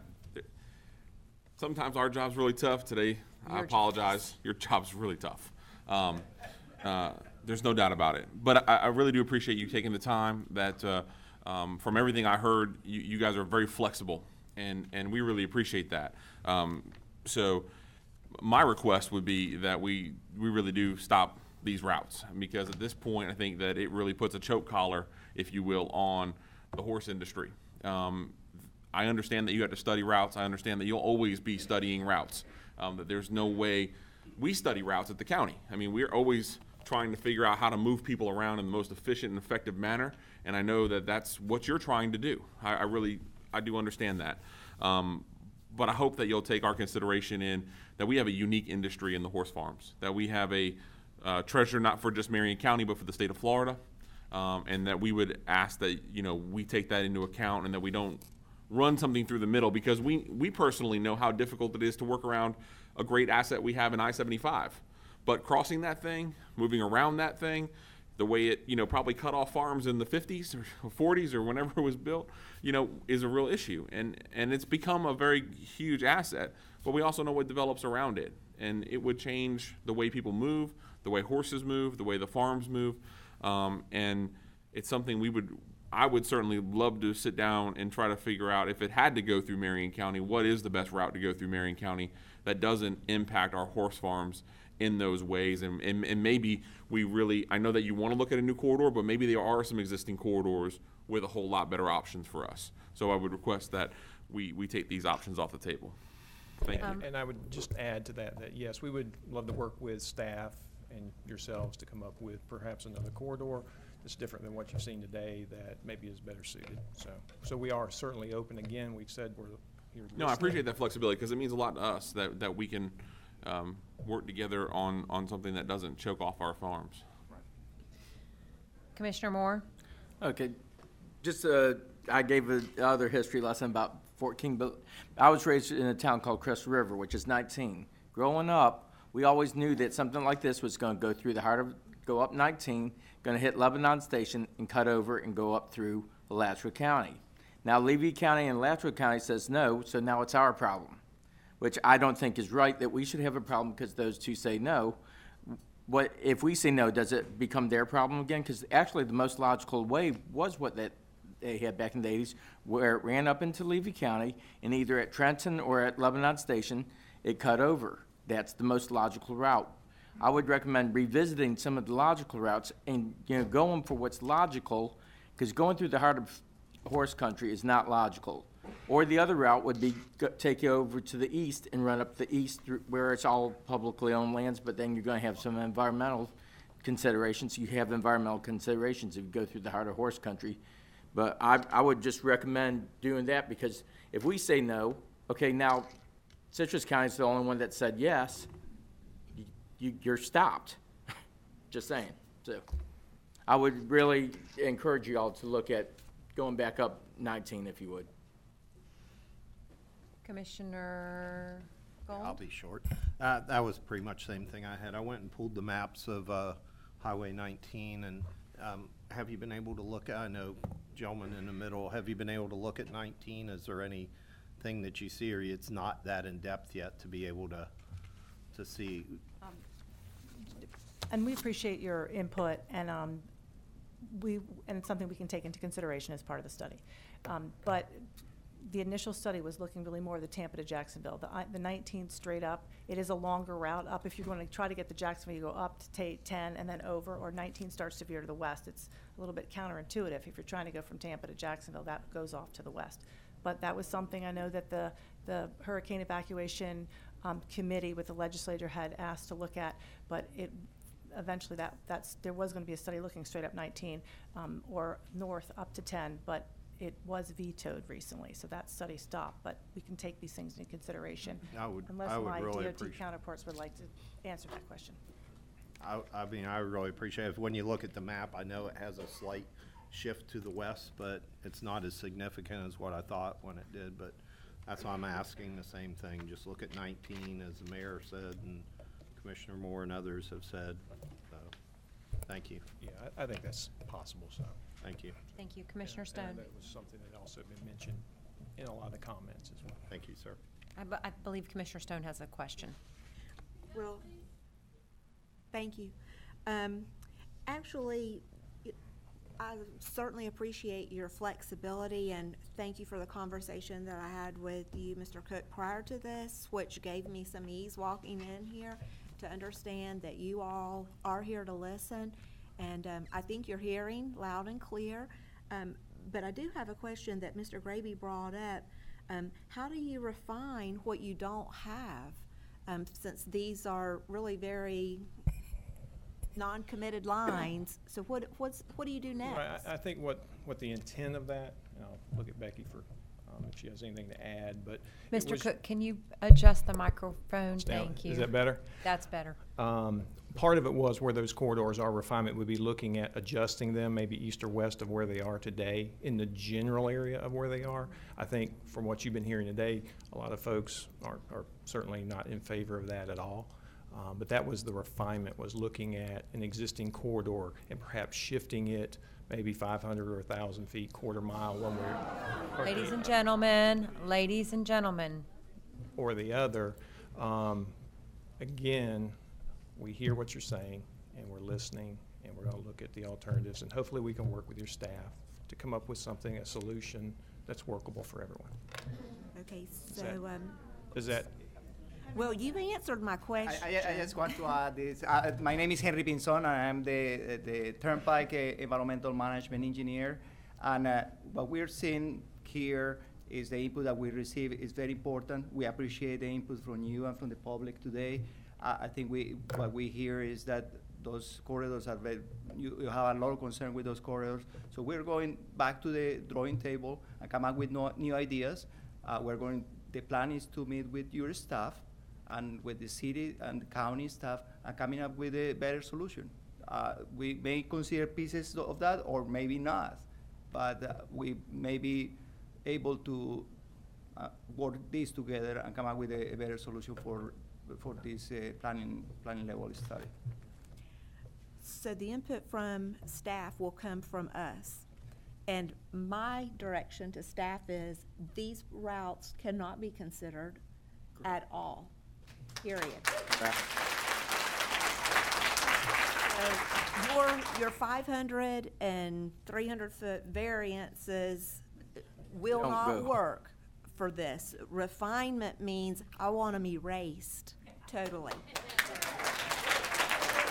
Totally out of that area. And we're in agreement with that. It's not just refinement, it's elimination and Thank looking you. at something else altogether. Okay, that's a great way to reference that, elimination. Thank you. All right, so I get, Ask one question too. sure, Commissioner Zalek. So from the toll perspective, it's one of the elements that I really haven't gotten asked a question about yet. I can see monetarily why a route to Jacksonville, Tampa, may be important. That might be from a logistical standpoint, and plenty of other travelers that would be coming up and down north-south I-75, north-south I-95, and plenty of other corridors, north-south I-19. So obviously, you guys have some perspective on that there would be the money to fund a toll route from Tampa to Jacksonville. But how about a toll route that is a third corridor that runs north-south? Has that been evaluated by the Toll Commission? Basically, we need to evaluate the routes that are going to be, they have a good potential to be economically feasible. Well, sure. And if you look at a 100-mile route going to the north, and with there are not really a lot of crossings, it's going to be very difficult to make that road financially feasible. Okay. You answered my question. Thank you.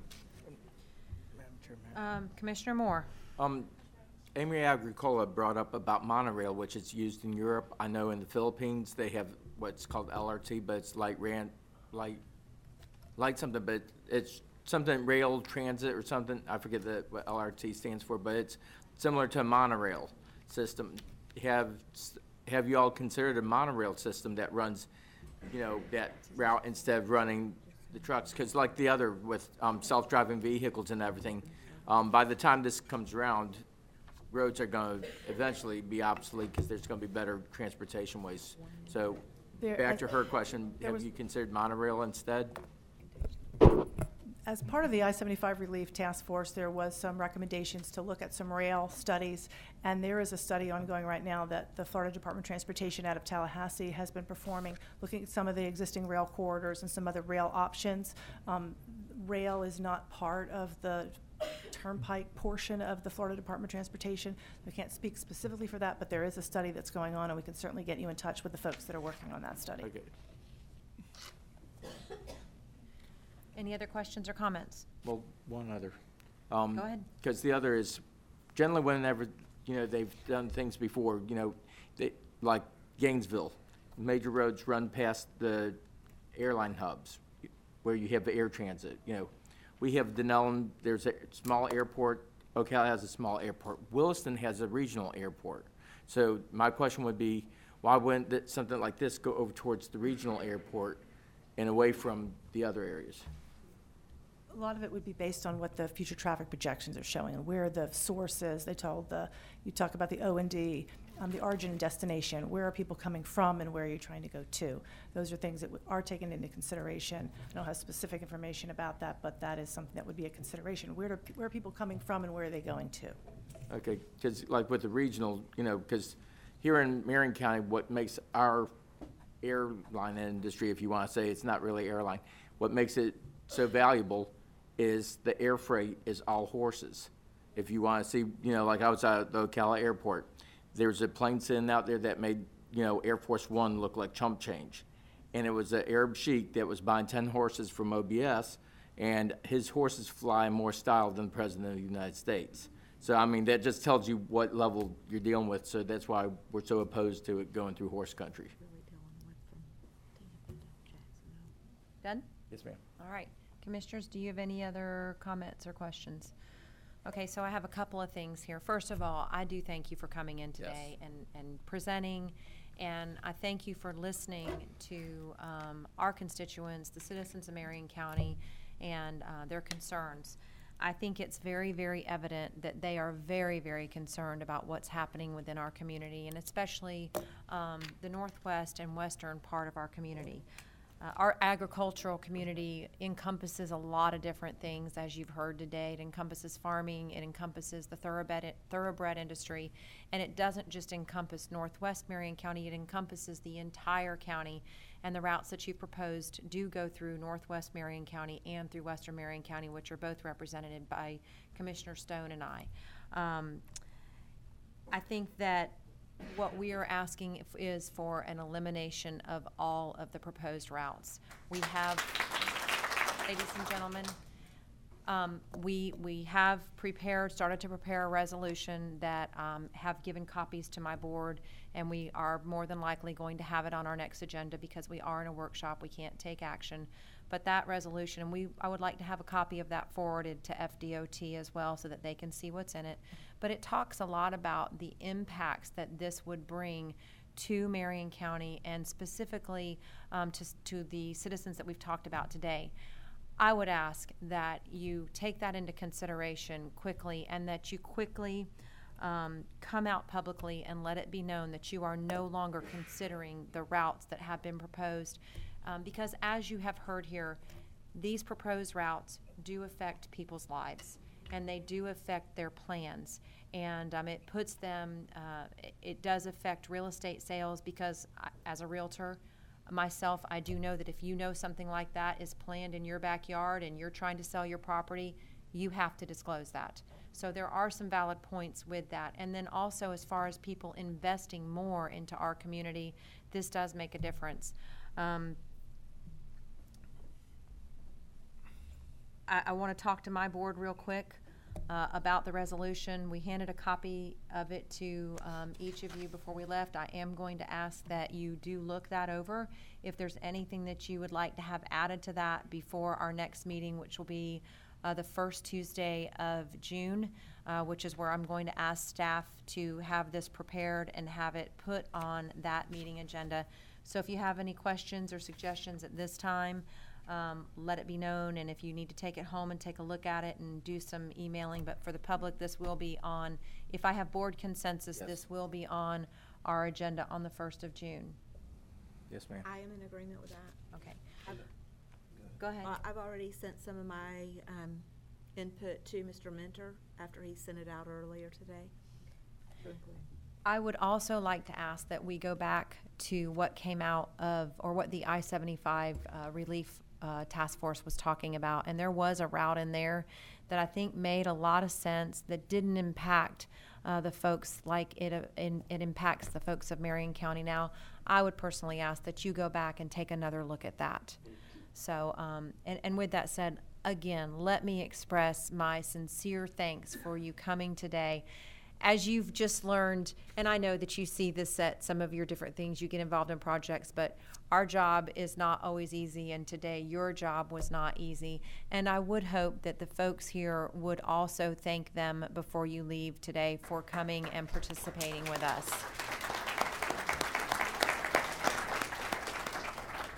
Commissioner Gold? And I do want to make mention, just more so the people here that come, that the resolution does include a request to the governor. Okay, you got me. All right.